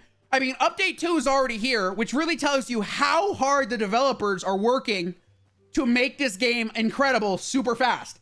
So it's kind of crazy, but I think it's only been maybe a week, little over a week, and we've already got so much going on with the game. So that's what I'm really happy about, like genuinely. Okay, what else did I want to show you? I mean, I was in creative mode that whole time. Yeah. Oh yeah, and you know why? Because of how much easier it is to mod the game. So another thing you should note is Hytale has essentially been built with modding in mind since day one. And what I mean by that is if you go and look at your Hytale install, mainly if I go into my server files and I look in the mods folder, you'll notice a lot of the aspects in terms of the abilities, attacks, like this special ability I get when I charge my weapon, the skeletons, the vaulting, all of that is actually already mods. This game is, for lack of a better word, built entirely and runs entirely on pre-existing mods that defaultly install when you go to install and start playing Hytale. A lot of the aspects of the game are literally pre-installed mods that the I think it's pretty cool. It's kind of interesting, honestly. Yeah, definitely. But I think modding this game in general is significantly easier to do than Minecraft, because I don't think Minecraft would get that many mods in the first, like, less than a week or so since release. I don't know. It definitely shows you that they've taken a different route here in terms of letting the community have a much easier time making their own mods. And I really do appreciate that a lot about the development of this game overall. I really do. I can't thank them enough for putting the modders first. I like that. Yeah, it is very interesting for sure. Okay, what else did I want to show you here? I showed you that. I showed you that. Oh yeah, Necromancy. That's part of update 2. Let me show you the Necromancy stuff. I think there's not much for it so far, but what there is actually pretty fun already. So if we go to, it's called Void. This is called, where is it? It's called the, no, that's a recipe. Where was it? I could have sworn, did they rename it? I could have sworn this update hold on a sec, Void. Oh no, it's called, if I type in Grim, there it is right there. It's called the Grimoire Rekindle Embers. This is the first Necromancy book they added. So this is the book right here. It doesn't do anything right now, but that's because we don't have anything to raise in terms of dead. So now all we have to do in order to use it is, let's type in skull here. You can only use this with the piles of skulls. It does not work on the other faction skulls, like the Farron skulls. It doesn't work on. So let's go with pile of skulls here. And I think you can summon up to 5 at any given time. Oh yeah, I think, my bad. There we go. Oh, actually. Oh, why wouldn't it let me place it? Okay, one second. Let me get out of spawn. That could be why. That could honestly be why. Yeah, okay, it's because in my spawn protection system, you cannot break or edit blocks, and it seems you can't place them either, which is useful. That's kind of something I want. I'm trying to protect spawn as much as I can. So let's just mosey on out of this spawn square here, and let me place down 5 skulls. Let's see, 1, 2, 3, 4. I'll place another one down. Now all you have to do is click, hold, and let go. There's your buddy. Now, of course, they go back down into the ground when you're in survival, or no, when you're in creative. So if I go into survival and do it again, boom. So now these guys will essentially, they stay until you yourself die, is what I've heard. Essentially, when you die, they disappear, but I think they stay alive until you're actually dead. I don't know. So why don't we go test it out? New technology, yeah. So why don't we go test it out? There's some wolves over there, actually. Let's go test it on the wolves. Fellas, Why don't you go help me rough up this wolf pack over here? Hey, fellas! Do your stuff, guys! Screw them up! Oh, yeah. It's very convenient having an army of skeletons to help you fight in general. I mean, it's just great, because you can essentially aggro any enemy you want, run away, and the skeletons do the rest for you. I mean, look at this. I mean, if it attacks me, I'm sure they'll... You gonna attack me? Buddy? See, okay, skeletons, do your thing! I guess I have to hit it. Stop it! Okay, maybe there's a few adjustments. Oh, I think I have to attack it first for them to start attacking. Okay, that makes a little more sense. I was assuming they would attack anything that attacked me. Let me take another sip here of water. I saw this game will be new. Yeah, actually. So I discussed this a little in the last stream, as you saw, but they want the developers of Minecraft, Jeb specifically, he played the game and his comments were he likes what they're doing. He thinks it's awesome. He thinks it's interesting. But Jeb himself has stated he wants it to be less like Minecraft and more like its own unique game.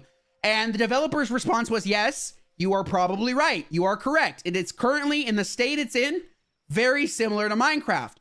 But you swear out. Yeah, I'm sure you've said that. Yeah, for sure. But anyways, in the state the current state of the game, yes, it is very much like Minecraft because there's currently only survival, exploration, and creative mode. But let me quickly go back to main menu here.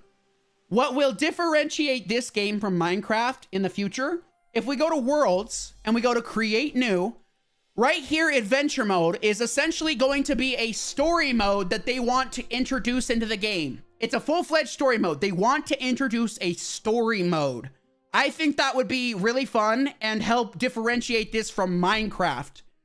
The next thing they want to do, and I will show you here, I have a single player world opened up.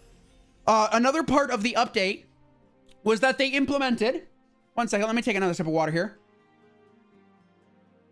It's not pixel like Minecraft. Yeah, definitely, yeah. So this is my super flat world. I'm going to essentially be using this to build prefabs, and then I'm going to save those prefabs as files to my computer. And then from there, I can join my server and load the prefabs into my server. It's actually kind of crazy how you can build something in single player, save it as a prefab, and then load it into a multiplayer server. If you have the capability, of course, on that server. But I think that's really awesome. Build anything you want on Superflat. Like, let me give you a quick example here of what I'm talking about, just in case. So I'm gonna build something real simple now. I think I'll just do this real quick, right there. I'm gonna build something real simple here. Real simple cube, right there. Okay. So if I remember how to do this correctly, it was a bit of a challenge for me to get used to it. So I think if actually, you know what am I thinking? I can just do /help, and then I can go prefab. Everything, any and all commands you are not sure of, all you have to do is type /help, and you get the whole command list at your fingertips. So if I do prefab here and go prefab, I can save a prefab by putting that command in. But first, I need to select the prefab. So here's what I'm going to do. I'm going to go over to creative menu, go to, where is it here? Where is it? Where's the tool I use the most in this game? Where is it? It's the selection tool. Oh my goodness. Oh, there it is. No, that's not it. Oh my gosh, where is it? I'm blind. Oh. Bro, I'm blind as heck. There it is. Oh my gosh, there it is right here. So to do this, so here's my build. It's just a basic cube. I'm gonna up it just a little bit more here. Basic cube. Now what you do, you select the first corner. In this case, I'm going to select the bottom here. Let me fix that. I'm gonna select right here. That is this bottom block here. You drag out that side, drag out this side, and then drag up to highlight your whole build. And then now that that's done, now if we do /help and then go to prefab, like we just did, prefab, and then we go to prefab, save, send a chat, and then I think I'll just call it test. I'll just call it test. I believe I'm doing this correctly. There we go. Okay, now it's saved. Now that this is a single player world, by the way, completely single player. This is not a multiplayer server that I'm in. This is a single player save file. Now, if we go back, and I'm sure this is how it works. If I'm not mistaken, from what I've collected, this is how the game works. Maybe I'm wrong. We'll find out real shortly if I'm actually correct on how this whole system works. So we have that prefab save. So let me quickly make it daytime, time midday. All right. So we save the prefab. Now what we do, Creative tools, asset. No. Creative tools, prefab list. Right here. If we go to server. Oh, wait a minute. Oh, yeah, right, wait. Where did it save it to? It told me where it saved it to. Oh my gosh. I should have been paying attention. It didn't, I'm pretty, it saves it somewhere. And essentially from there, you can pull it from there, from wherever you saved it. Let me see if I can do this. Oh my gosh. I should have been paying attention where it saved it to. It did not save it to the server, obviously. I don't have any saved there. So let's go to Hytale assets. Where did it save my prefab here? Let me go back. Let me just do it one more time. I got to pay attention to where it's saving it to. I think I'm correct here. Yeah, bear with me. And in fact, you know what I'm going to quickly do while that's loading in? I'm going to quickly look up because I know it saves specifically to a specific spot. Closing world. Okay, let's see here. Let's see. Hytale. Where do prefabs save single player? Okay. Yeah, I got to find where it saves is the, let's see here. It says Hytale prefabs single player stored within the link you, okay. Okay. Oh, okay. There it is. Okay. Let's see. Okay. Gotcha. All right. So let me try this one more time. And I got to pay attention to where it's saving it so I can then go back into that little file branch system we saw on the server and then locate it there. So I'm going to do this one more time. If I don't accomplish it this time, I'll have to look into how it's actually done because I'm pretty sure this is how this works. But again, this is just from what I've been gathering from playing this game probably since day one of launch. I never really stop. Every day it seems like I'm opening up the game, and that is kind of true because I like the game. So let's here, list prefabs. Let me see that. Where's that saved to?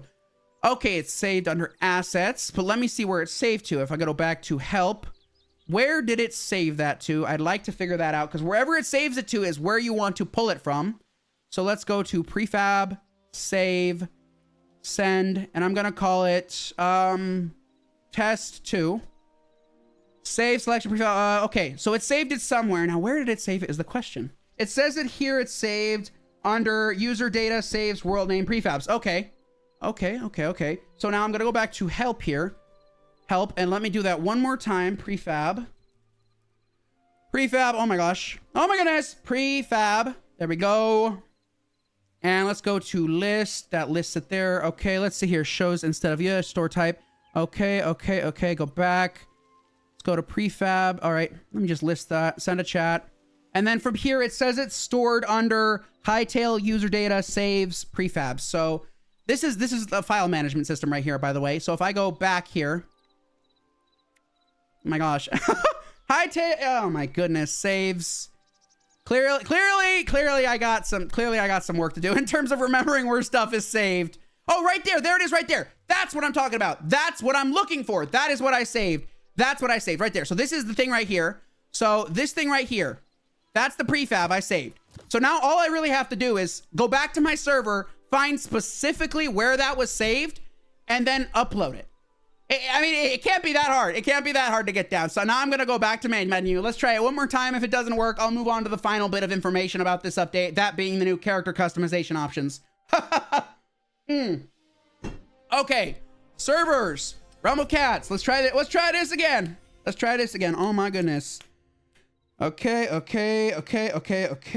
right. Okay. All right. Let's try this again. Let's go again for all the marbles. Help. Oh my goodness. Prefab. Edit prefab spawner, prefab list, prefab load. Let's go prefab list. Server, certainly not there. So I do need to, I need to find out more about this dang game. Or actually, you know what? What am I saying here? I think I know what it wants me to do. I think I know what it was. So this is the assets. So I think, let me quickly open up a file explorer here and locate where I installed Hytale. Give me one moment here. Where did I install Hytale? Let me, let me right click it. Let's see here. Open file location. Oh my goodness, bro. Yeah, I still got to get used to how all this stuff works. This isn't Minecraft. No, it's not. It's called Hytale. It's essentially made by, people who run the largest and most popular Minecraft server network, Hypixel. It's made by them, and it's called Hytale. And it's it's actually, no, this game's really fun. It has a lot of potential, and I'm really looking forward to its future. So, oh my goodness. Okay. Let's see here. Think. Let's see here. Oh my goodness. Hytale, where are game files saved? Okay, Hytale, where are game files saved? Okay, there, I found when they're saved. Oh my gosh, let's see here. Okay, so let's see. Okay, so it's under app data. So let me quickly go through all this nonsense again. I guess I could honestly type in %app data. I think I'll do that instead. I'll do what most people do in Minecraft, %app data %, which is how you would access the Minecraft folder. Hey, what's up, Bowzilla? Welcome, welcome, welcome. Okay, %app data %. That takes us to the app data folder. If I go back and it's, whoops. I screwed that up. Let me try that one more time. %app data %. Okay, so from here, okay, I found the Hytale folder. Hytale. Okay, let's see here. User data. And let's see. Oh, there's the prefabs. There, I found the prefab. Okay, prefab cache. Hytale server. I found my prefabs, I think. Oh my gosh. Oh my goodness. Yeah, it definitely takes some search in here. You know what? Forget that. I'll do that later once I figure out how to do all that. But let me just summarize it to you. So from my understanding, from what I've gathered from playing this game, essentially what you can do is you can make a prefab in single player, save it, and then you can take that saved prefab file, bring it into a multiplayer server, and then I think you have to, again, like I said, if we go back to help, and then we go to prefab, as you see right here, this is essentially the file structure of like a Windows browser. So I guess what you would need to do is take your prefab file from your single player game, take it and drag it under Hytale assets. I think either somewhere on that Hytale server or something, man. I'm probably getting this all wrong. All of this is new to me. I have so much more to explore about this entire game as a whole. But I'm slowly getting the hang of here. Why don't we try test 2? Oh yeah, no, it's definitely not here. Or maybe it is. Yeah, it's not. It's probably saved somewhere else. Okay, we can look into that later. But now that we've got all that featured and I've explained how it works, I'm probably going to look into it more and show it in the next live stream just so we can get it down fully. I apologize. I got to do more research on how that stuff works right there. But with that, why don't we get into the final part of this live stream and showcase the update they made to the character editor. I like my H2O and water. It really helps my throat. After 5 years searching it, it was time. Yeah. No, when I look into this more, I will go back. Essentially what I'll do in the next Hytale live stream is I will cover the topic again, but I'll do it knowing how to do it effectively. That way I can truly show you what I was talking about. Let's go to the avatar editor here. So they made a few changes here. I did have the patch notes pulled up, so let me quickly pull them back up. I had them on my phone. Oh my gosh. There we go. Okay, patch notes right here. So essentially for the character editor, they added in bandit masks and a variant of it called the side knot bandit mask. So I think those are here. We have the blindfold, we have the bandage blindfold, and then I think they also added in the face masks. This is the bandit mask. Kind of makes you look like a superhero, honestly. And you can color any of these, any color you want, of course, as usual. Blindfolds are pretty cool. The next thing they did was add in vampire mouths. They added a few mouths now. So if we go over here to where it was, I think it's under body here, mouths. So we have all of these. Oh wait, no, that's, oh my gosh, mouth, my bad. I'm blind here. Okay, so these are the 3 new ones they added. There is the cute face, which is literally just a cat. Let me take this stinking blindfold off real quick. Oh my goodness, I don't like blindfolds. Okay, so that's the cat face right there. I mean, it's literally a cat face. If you know what the cat face emoji is, I mean, let me type it in chat. This is essentially what that face is. That's what that face is. Genuinely, that's what that is. So I thought that was pretty silly. I think it's a neat little silly addition. The next up, they added the vampire mouth, which I think is pretty cool if you want your character to be a vampire. And then last, they added the orc mouth if you want to be an orc. I think that's really cool. It's more like, yeah. Oh my gosh, definitely, yeah. Yeah, no, for sure. I think, okay. And then after that, they added white color to fantasy cotton cosmetic colors. They also updated the hairs a bit. So if we go over, let's go over and take a look at the updated hairs here. If we go to hair here, a single-sided pigtail. So why don't we type that in? Single-sided pigtail. Let's see here. That is single mid parts. That's the one. So this is update 2, added this single-sided pigtail. And then the next one they added was a hair stick bun. Hair stick bun. Oh, that's cool. That's neat. Look at that. Minecraft Console Edition. Yeah, don't we all? Minecraft Xbox 360 was probably peak Minecraft. Peak Minecraft was Xbox 360 Edition Minecraft. On God, I swear, that's my favorite edition of console Minecraft is Xbox 360 edition. Because that's when they were first putting it on console. This is a neat little hair edition right there. I think that looks nice. And then the next piece of hair they added was simple bob cut. So let's go to simple bob cut here. Simple short, simple medium, simple bob cut. Okay. I mean, I'm not much for a bob. After that, we have fighter buns. Fighter buns. That reminds me of Chun-Li. Or, hey, does anyone play Street Fighter? This reminds me of a Street Fighter character. I don't know if any of you are familiar with Street Fighter, but this literally reminds me of one of the Street Fighter characters. I think it's mainly the style of the buns and the fact that these are blue. I don't know. Maybe I'm wrong there. But it reminds me of, I think her name's Chun-Li or something from Street Fighter. Oh my goodness, that's very much reminiscent of Chun-Li. I think that's the name from Street Fighter. I don't play Street Fighter, so maybe I'm mistaken on her name. Yeah, maybe, yeah. And then the final ones we have are Smart Elven. So let's go to Smart Elven. That's not so bad. That's Smart Elven. Okay, it's got a pigtail in the back. Looks like, yeah, look, okay, Ben 10, that's an idea, And then the last one is Windswept. Stylish. Oh, there's two variants here. So this is Windswept. Let me take off these goggles real quick so they're not obscuring the show that is the hair here. Where were those goggles located? Right under, oh my goodness. I think it was hats. There we go. Okay, now we can see the hair in its full glory. You're surprised, Mojang? Actually, no, they did not. They're fully aware. In fact, I looked into this, actually. Currently, Microsoft, the owners of Minecraft, they purchased the Minecraft IP a long time ago. It's no longer owned by Mojang. It's Microsoft's now. They see Hytale as a very legitimate competitor to their own game. Reason one being Hytale came out with a very successful early access launch on day one with overwhelmingly positive reviews and reception, a bunch of content, decent world generation, a bunch of cosmetic options, and a whole lot more. Not only that, but day one also supported modding as well as servers. There was a bunch that day one Hytale launched supported that I don't think Minecraft did on day one.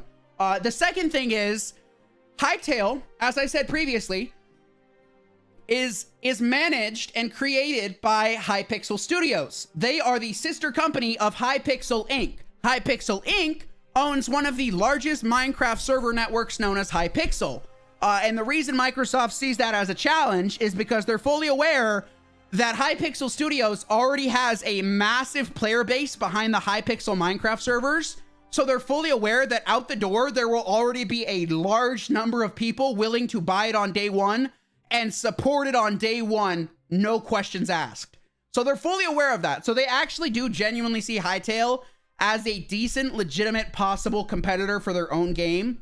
And one thing in the long term that people are concerned about is, will this game, if it ends up getting updates as quick as it's been getting, will it end up making Minecraft look bad in the sense that Minecraft updates don't come out super quick? Like I said, update 1 was like, what, 3 or 4 days ago? Now we're on update 2, and the game's only been out for like, what, a week and a half? Minecraft takes significantly longer to put out updates, which is a big difference from Hytale. So what they're concerned about is if Hytale keeps up this update pace like they're doing, they're worried people will start moving away from Minecraft and playing Hytale instead. That's something they're worried about, but they do actually see Hytale as a decent, legitimate competitor to their own intellectual property, Minecraft. So they're fully aware of it, and they are actually keeping an eye on the game because they're aware it might impact them. And yeah, yes, There's a lot of stuff this game's doing that Microsoft sees, and they see it as a direct competition to their own game.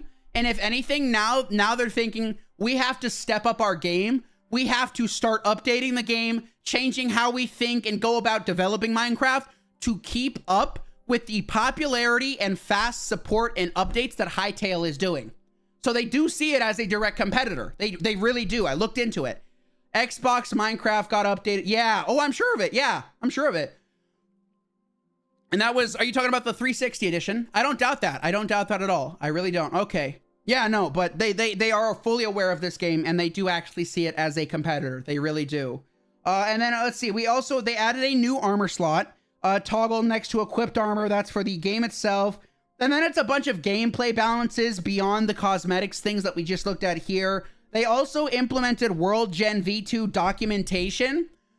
Essentially what that means is they have released documentation that modders can look at to prepare to update all of their existing mods to start being compatible and working on World Gen V2.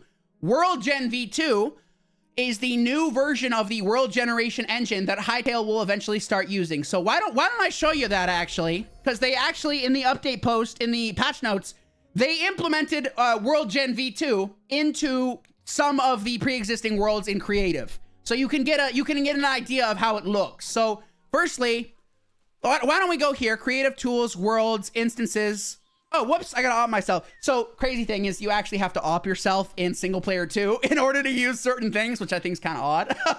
So let's go to instances. Here.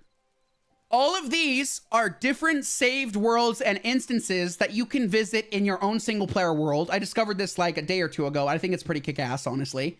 So let's see here. All of these right here, all of these worlds right here currently feature World Gen V2 and show you what World Gen V2 will do in terms of world generation.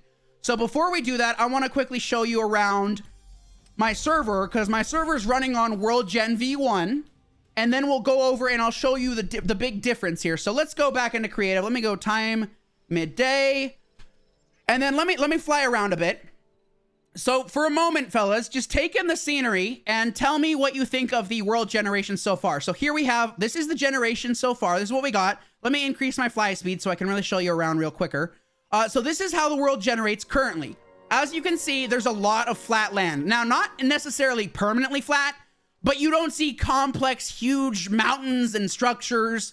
But in its current state, it's decent and good for early access. But as you can see, it isn't extremely complicated with massive mountains touching the sky and stuff like that. It does have mountains, but they're not nearly as big. So if you look around, this is what World Gen V1 has to offer currently. There's still a lot of non-complexity in terms of mountains. Occasionally you'll come across big ones, but you'll see what I mean here. Yeah, oh yeah, no, with creative mode in Hytale, there is a creative mode quick settings menu. All of these things can be used to make your creative experience whatever you want it. So what I did here was I increased my movement speed and I lowered my flight inertia, which lets traversal in flying mode become a breeze. This is the mountains you see so far in the game. As you can see, it's not giant, it's not massive, it's a decent sized mountain, but this is not what Hytale will eventually look like. These are the mountains that you can currently get in the game. Now that you've seen that, let me go show you what I mean by World Gen V2 and what they've implemented there. Let's go back here. I'm gonna take another sip of water here. Let's go back here real quick. And like I said, give it a sec here to load on in. One moment, loading world, loading chunks, yada, yada, yada. Okay, I'm gonna turn that back down. Oh my goodness, I'm going at the speed of light. Okay, creative tools, world, instances, assets. So we're gonna go to one of the current ones that is featuring their world gen. And to access though, we go to the creative hub. This is where they implemented the previews for World Gen 2 from what I've read in the patch notes. Go to spawn. I'm assuming this will become the norm later, but this is the creative hub. And from here you have three options. You can either go to the World Gen 2 preview right here, the taiga biome using and generated with World Gen V2. Or you can go to this biome, which is also, I believe, generated with V2, or just go straight to super flat like we were just at. So let me take you to the taiga biome and tell you what I mean by the World Gen V2. So, taiga biome. You're going to see a big difference real fast. You're going to see a big difference real fast what World Gen V2 does compared to World Gen V1. So give me a sec here, spawning in.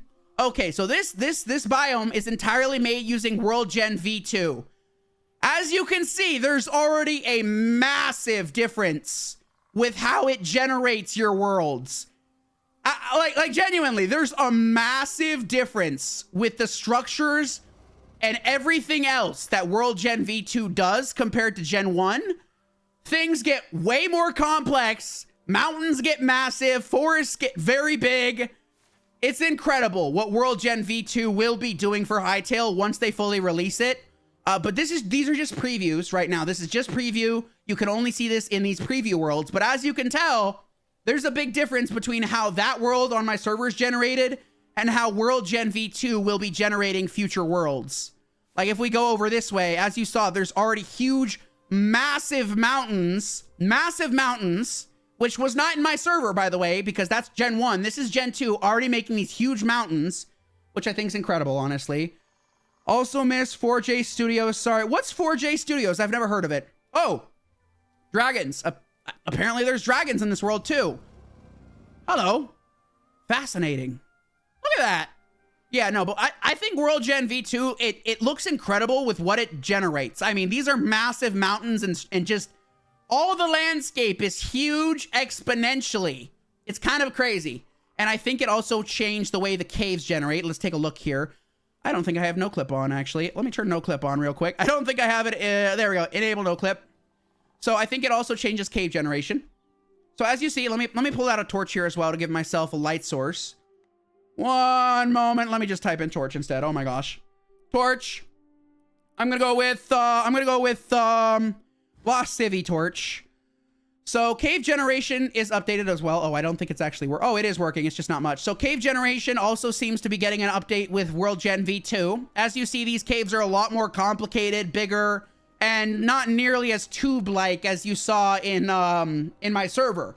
These caves are more vast, more complex, and more open. Instead of tubes like you see in the V1 on my server, World Gen V2 introduces these very beautiful looking cave systems, which I'm assuming is part of the new generation system as well. But I like the way these caves look. They're much more open and spacious than the tube system we saw on my server.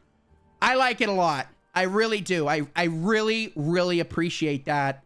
And I'm looking forward to it. So let me take you to the next preview here. I want to show you all the World Gen V2 worlds. 4J used to own cons. Oh, really? I had no idea because I never played console Minecraft. I was always playing it on PC. Let me take you to the next one here. Instances, assets. The next one we have up here is... Okay, so I have a couple favorite worlds right now. I'm going to introduce you to one that is honestly, in my opinion, the most mysterious and awesome, in my opinion, with how it works. So, this is the jungle biome.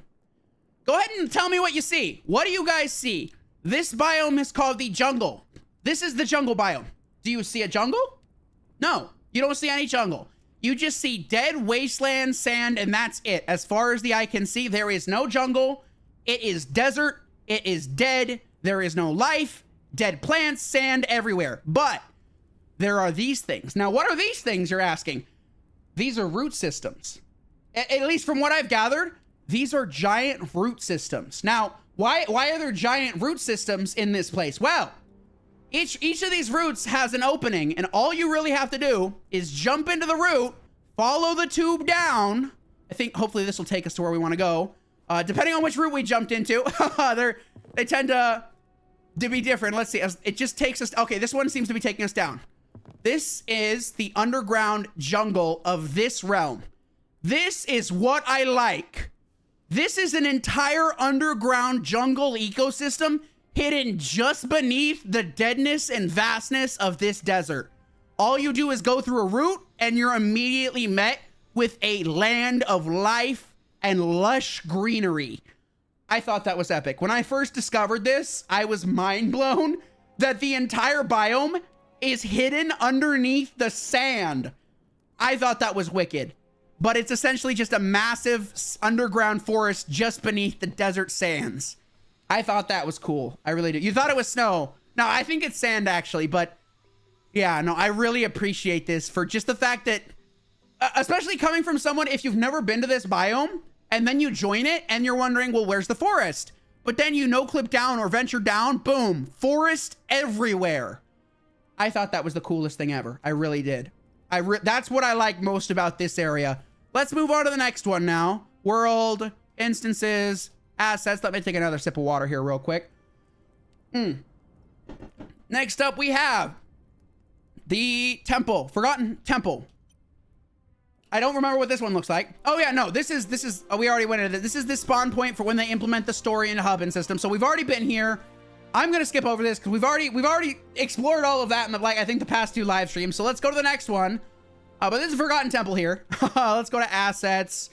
let's go to Oasis. I like Oasis because one, it's a gorgeous desert like the Sahara, and two, it is home to the Fen tribe, or I think they're called the Farens. They're essentially Fennec Fox people.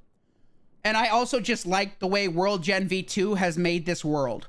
So this is the Oasis. This is a giant, essentially it's a fully enclosed giant desert oasis landscape with greenery, trees, all of that. It's also generated using World Gen V2, if I'm not mistaken. It has its own unique creatures, like right here. I'm not sure what the heck that is. I know what that is. That's definitely a tortoise, but I don't know what this is. Some sort of monster hunter fire chameleon thing. I don't know. This is World Gen V2. This is the Oasis. And as you can see, this entire Oasis is surrounded on all sides by these gigantic mountains. It's essentially a big enclosed and cut off ecosystem within this huge pit. And on all sides are these massive mountains. Now, if I'm not mistaken, when they fully release it, they intend on making these worlds infinite. I do not know. Do not quote me on that. But as far as I know, that might be the plan. It also tends to branch out like this into oblivion. Huh. But let me take another sip of water here. But this is the Oasis, a massive oasis trapped inside a giant, like a giant mountainous canyon of sorts, because you're surrounded by mountains on all sides. But I like it because this is the place where the Farren like to live, the Farren. So let's see if we can find them. I think this might be one right here. Or not. Let's see if we can find one of their tribes. Oh, look at that! Interesting. Oh, that's a skeleton tower. Okay, that's a skeleton tower. Another dungeon. Another dungeon. Hello. Yeah, there's dungeons in these places too. Which is cool. And at the top, we got up here a bunch more skeletons. Interesting. Let's see if we can find the Farrens, though. This is... I came across a tribe of them at one point. I think there's one living here, actually. Let's take a look. Hello? Oh my gosh, I should turn down my speed. I should turn down my speed here. Let's see here. Let me take another sip of water and I'll respond to your question here. I feel like it would take a long time for you to learn how to play. It took me years to learn how to... Hey, there's no rush or race. Take all the time you need. But I do recommend looking into buying the game, especially if you don't mind early access games. What it has right now is already pretty substantial and fun. Hello? Oh, see, look. So this place, either you'll come across a singular one living in like a hut like this, or an entire tribe village. So this is his little hut here. Hello, mister. I like them a lot. So that's him. He just lives up here alone. But sometimes you'll come across an entire tribe. It looks like a... Oh. It looks like there's multiple of them, and they're all... Each of them is living alone on each of these spires. That's cool. But last time I was here, I actually did come across a full-fledged tribe, but it seems right now, at least in this generated version of it, they just seem to be living on the spires alone. Let's see. I think there might be cave systems. I'm not quite sure. Let me take a look here. No, I don't think they've generated the cave systems for this map yet. Maybe they will eventually into dungeons, because as you saw, there's... Let's see, where is it right here? Let's see. Is this, we saw it was like a little, where was it? It was a well. Where's that well at? We just saw it. It was a well. I think that well actually does lead possibly into a future dungeon. I haven't the slightest idea. I don't. This is it right here. So my guess is eventually there will be some sort of accessible dungeon in this place. I have no idea, genuinely. All right, next up we got world, instances, assets. Let's go to... Why don't we go to Hedera? Whatever you want to call it. I think this is where the monsters are. Let's find out. Oh yeah, this is the spooky place. This is where if you stay here too long, monsters will start to attack you. There's also this giant swamp tree in the very center. Like, it's a massive swamp tree. But this is like a swamp realm. It's all swamp, it's all fog, it's all spooky, mysterious scariness. There's a giant tree stump here. Massive tree stump. I think it might have a center. Let's take a look. Yes, it does. I don't like these frogs. Any version of this frog I dislike. Maybe they'll add more to this later, but this is a giant tree stump, as you saw. Yeah, not much here currently. These are all just preview worlds for what's to come in World Gen V2. I can't remember if I already went over... I don't think I went over this in a live stream in the past, but I'll just get through it anyways. I'm looking forward to these realms. I really am, because all of these are made using World Gen V2 instead of World Gen V1, which is why they look substantially different from the main game. So I'm looking forward to it. So I like this one because it's a swampy, spooky place. Instance. Let's go to the next one. I think the last one we have is... Where is it here? We haven't been to Henges. It might be Henges. It could also be... Oh! I also want to show you the dungeons. Because they do have dungeon previews available to currently play through to check out. So why don't we go to the... I think the functioning one I saw so far was... Outlander Dungeon. No, actually it was the Goblin Dungeon. Goblin Dungeon. The preview for the Goblin Dungeon is currently fully functional, I believe. So here's the preview. Of course, it does generate the whole world around you, but it's not necessarily a, like a world. It's very empty because, again, it's mainly for what's underground in this world. But the rest of it's completely barren and empty. No trees or anything. This is just a preview world. So I'm going to quickly get rid of all this stuff in my creative inventory here. Go into survival and grab the gear it gives you. Here we go. Right here. You are given, in the preview, you are given an iron sword and some torches. I'm going to take all the torches and maybe 3 of the iron swords here. Is the gameplay simulator? Yes, currently it is. The devs have stated they intend on making it very much different than Minecraft as time goes on, but in its current state, it shares a lot of similarities. But yes, as it stands, the gameplay is similar. You build with blocks. The worlds you generate are infinitely and procedurally generated. Yes, it has a lot of similarities and it does play heavily similar to Minecraft, yes. But, as I said, the developers want to take it away from the Minecraft similarities and make it unique. So here's a dungeon preview. This is the Goblin Dungeon preview. So I'm just gonna start walking around. Dungeons will look like this when they get fully implemented. This is just the preview of one of the dungeons. This is the Goblin Dungeon. A lot of stuff in here. Very interesting. A lot of mice. A lot of mice. An egregious amount. They're gonna kill me if I don't keep moving. Okay. Close the door. Nope. Stay away from me. Stay away from me. Okay. Then we got a bed here. Save your spawn point in case you die, obviously. Given a shield. Let's take 2 of those. No, let's take 3 of those. We'll equip one here. All right. Here's where the dungeon begins. We're going to start seeing goblins. These dungeons are pretty cool looking, by the way. Oh, okay. Okay. Yeah, it is very similar. I agree with you there. So these dungeons are pretty cool already. This Goblin Dungeon's fascinating. This is just the beginning. Goblins everywhere. What I thought was neat is I could have sworn I actually saw one mining on his own, which I thought was a neat aspect. There's spiders in here. Unfortunately, no one likes spiders. I sure as hell don't. Let's keep here. Nothing this way. Let's keep going. But these are previews of the dungeons I'm sure they'll be implementing much later on, if not when World Gen V2 drops. I have no idea. But I like the preview they've offered so far. Let's go this way. See what's this way. More skulls. Oh, it's a spider den. Nope, I'm going the opposite direction. I'm gonna take another sip of water. Okay. Go down this way. Okay, we're gonna start encountering more goblins. It gets even bigger now. Much bigger. Of course, a lot of spider webs everywhere. Got a little spider. Hello? Oh, dear. I'm not. Oh, dear. There's a... Oh, they're in the holes. Oh, that's kind of spooky. They're all hiding inside the holes. That's a lovely thing to know. It looks like there's spiders in all these holes. That's lovely. That's lovely. Okay. I'm going to keep going because I don't like spiders. Oh my goodness. Where's the exit of this place? I think it's possibly up there. Oh yeah, it's right there. Okay, let's go over there before the spiders wake up. As I do not like spiders. Off we go. Oh my goodness. I'm going to take another sip of water here. Okie dokie. More rats. Because, you know, why not? Can never have enough of those in caves. We're getting close to the goblins now. Let's set another save point here. What we got in here? Armor. Okay, so now it's giving... Hey! Leave me alone! Leave me alone! I'm busy. Okay. Now it's giving us gear and armor. So that's a hint that something's coming up. So now it's giving us iron armor and stuff. I'm going to take a few of these with me. Let's keep going. I think we're going to enter the goblin section now. If I'm not mistaken, possibly. Yep. Okay. There's our first goblin. He throws bombs. Yeah. Gotta love this guy. He's annoying as heck, though, because he throws explosives at you. I'm going to run past you, fellas. They're probably going to end up killing me if I don't run. I'm going to keep going. Let's go this way. Goblin sleeping quarters. Fascinating. Okay. Did you ever play on the tutorial texture packs? Tutorial texture packs. I don't think so, but I do know that the Xbox 360 version did have a tutorial map that you could open up to get introduced to Minecraft. Ooh, okay. I have no way of healing. I'm gonna go to creative now, just so I don't die. but I'm not going to use flight, but I just don't want to die at this point. I'd like to show you everything. So they have a really interesting place here. They all live underground like goblins do. There's all sorts of goblins down here. Let's keep going. Let's keep going. The variety keeps increasing.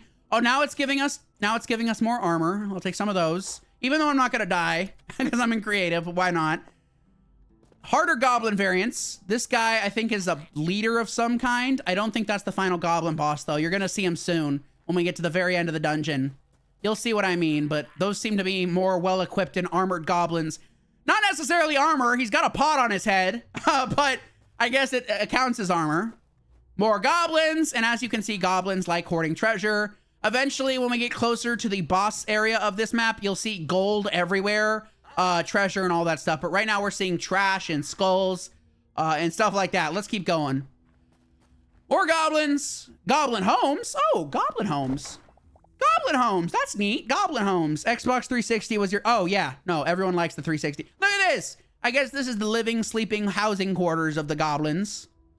They have some really, like... These homes look very shabby. Of course, these goblins live underground, so I'm not surprised. I think my voice cracked again. Ain't that lovely? That's what the water's for. Okay, another save point. Why not? Is it giving us more stuff? Probably not. Nope, let's keep going. I think we're getting near the boss soon. Keep going. Hello, that's, I think the boss, possibly. Or maybe he's guarding the boss, but that's another goblin right there. A massive one, too. Hello. You're gigantic. Oh. Hello, buddy. Are you the boss or is it beyond the door? Regardless, you must be like his guard. You're huge. Let's go into survival. I want to see his attacks. Hey, bud. What are your attacks? Are you going to attack me? Oh, here he comes. Okay, what attacks you got? What attacks you got? Oh, you just start punching me and maybe sit on me. I'm not quite sure. You're huge, though. You could probably crush me. Okay, let's go on past this dude. Oh, my goodness. Yeah, he is big. He is big. I don't think that's the boss, though. I don't think that's the leader. I think he's like a bouncer of sorts protecting the main dude. Okay, now it's giving us more armor. Obviously, we're getting super close to the main boss. Okie dokie. All right. I believe we're here, everybody. This is the final and main boss of the Goblin Dungeon preview. As I said previously, literally gold everywhere. And right up here is our main man, the Goblin Leader. Let's go into survival and see what kind of things he does. But of course, he's surrounded by goblins himself and gold because goblins like collecting gold. So let's see if we can take out his friends here first, and we'll see what kind of attacks he has. But this is the Goblin Dungeon Leader and the boss of the dungeon. All right, bud. You gonna fight me? Oh, I think he's coming down. Here he comes. Okay, hey, bud. Hey, buddy. What kind of attacks you got for me? Oh, you throw ice. Okay. Neat. What other attacks you got? He looks like he has a flame aspect sword. Hey, pal. How hard can this guy be to kill? I actually don't know what kind of attacks he has. Never fought him. You're interesting. Kind of difficult to kill, honestly. You got a lot of health, I'm sure. You aren't too much of a challenge, though. Oh, that was convenient. He's dead. That was quick and easy. So we just won the Goblin Dungeon. So that's the Goblin Dungeon preview. There's another one, but it's not nearly... I don't think it has the NPCs in it fully. We can also sit in his chair. Victory in the Goblin Dungeon, baby! I like the layout of the dungeon. I like that he's surrounded by all these shinies. That's usually what goblins would call them, shinies. But I like that he's surrounded by all his gold and ill-gotten loot. I think it's neat. And of course, he's also surrounded by a spider pit. Oh my goodness. Oh my goodness. Okay, I think I'll stop in maybe the next 10 or 15 minutes, maybe at the 2-hour, 30-minute mark. Let me show you one last thing here. Let's go to World, Instances. And I think the one I want to show you next, I don't know what, I think there's an NPC gym. And I believe that's for testing NPCs. I'm not quite sure. Okay, let's see what else we can go here.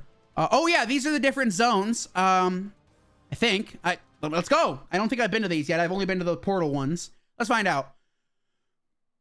It could honestly be an entire world generated in... Oh, Oh yeah, no, this is just the same. Okay, this is the same place, but a different name, I suppose. All right, let's see where else we can go here. Hytale, basic, creative hub, challenge, combat challenges. Okay, let's go to combat challenges. I believe that one's, yeah, okay. So I guess this is one where you can preview and fight.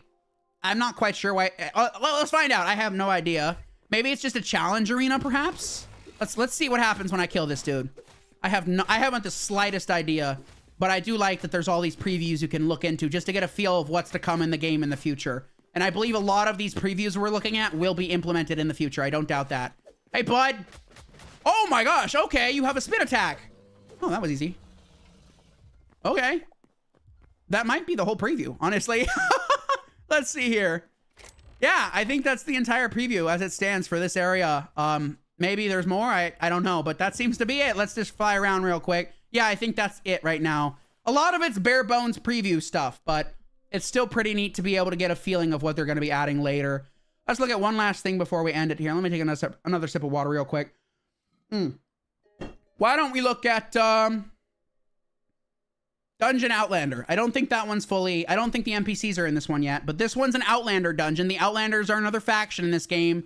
They're a little more organized. They have... like actual temples and dungeons. They're a lot more organized than the goblins. A lot more organized. So let's go into creative and just fly around real quick. Okie dokie. Let's go this way and just follow our way down. I don't think it's as big, actually. I don't think it's as big. The stand still looks like, yeah, it still looks like snow. Yeah. Okay, so this is a full dungeon. This is the Outlander dungeon. Of course, it looks more like a temple. As you can see, it's a lot more developed and beautiful looking because the Outlanders are not, they're not goblins. They're more human. I think. I don't know what they are, actually. I think they're cultists, but looks like they like to incorporate a lot of lava in their places. As you can see, not populated. It's not. Like I said, some of these are incomplete. But yeah, no, this is Hytale. And I suggest you go take a look. And maybe consider buying the early access edition, which is just 20 USD. But if you do that, I'm happy to announce I recently did get accepted into the Hytale Creator Program. I'm very, very happy about that because, one, when you're accepted into the Hytale Creator Program, you get a generated Hytale Creator code, which is given to you by the development team. You give that code to your audience or whoever you want to share it with, and if they use your code when checking out to buy a copy of Hytale, there is a little box that says Enter Creator Code. If you enter in anyone's creator code, even mine, we do get, I think it's, I believe, a 5% commission that we can essentially cash out whenever we'd like, depending on, it really only, it scales to how many people actually use your creator code. But it's essentially a way of helping creators, I guess, get a share of the profits from the game. I don't know much about it, but my creator code, it is listed on the About section on my YouTube channel, as well as it should also be listed in the description of all my Hytale live streams going forward. But if you ever do plan on getting Hytale in the future, consider using my creator code. It really does help me out a lot and the channel. Because I'll put all that towards funding the Hytale server if I end up going through with all that and get it fully fledged developed, which is really awesome. But yeah, no, this has been Hytale. As always, it's been a real pleasure. It's been an absolute pleasure to finally be able to play this game after so long, after such a long wait, 7 years to be exact. A big thank you to the Hytale development team. Thank you so much for finally getting this game out. They were bought by Riot Games a while back. That caused a massive delay into development hell, but then eventually they reacquired the rights, rehired developers, and got early access launched, and I am so happy and I can't thank you guys enough. Thank you so much for releasing something that I was looking forward to playing to since the announcement trailer in December of 2018 when I was 18. So I'm really happy about that. Last but not least, I'd like to thank those that stopped by today's live stream. We have our regular concurrent viewer, Metin Hasich. Thank you so much for stopping by, Metin. I really do appreciate your support. And then we have a wonderful visitation by our lovely friend here, Wild Bowzilla. Thank you so much for stopping by, Bowzilla. I really, really do appreciate every time you stop by the live stream. I like talking to you. I like interacting with my viewers. And I'm very, very deeply appreciative of any and all support I get on the content of my channel, my live streams, the interactions, literally everything I am deeply grateful for. So with that being said, everyone, have a good rest of your day, evening, night, or wherever you are in the world. Take very good care of your mental health. Above all else, that's a very, very important thing. And I will see you in the next live stream. I believe it's Resident Evil 4, if I'm not mistaken. Maybe I am. Oh my gosh. So take care, everyone. See ya. Bye-bye.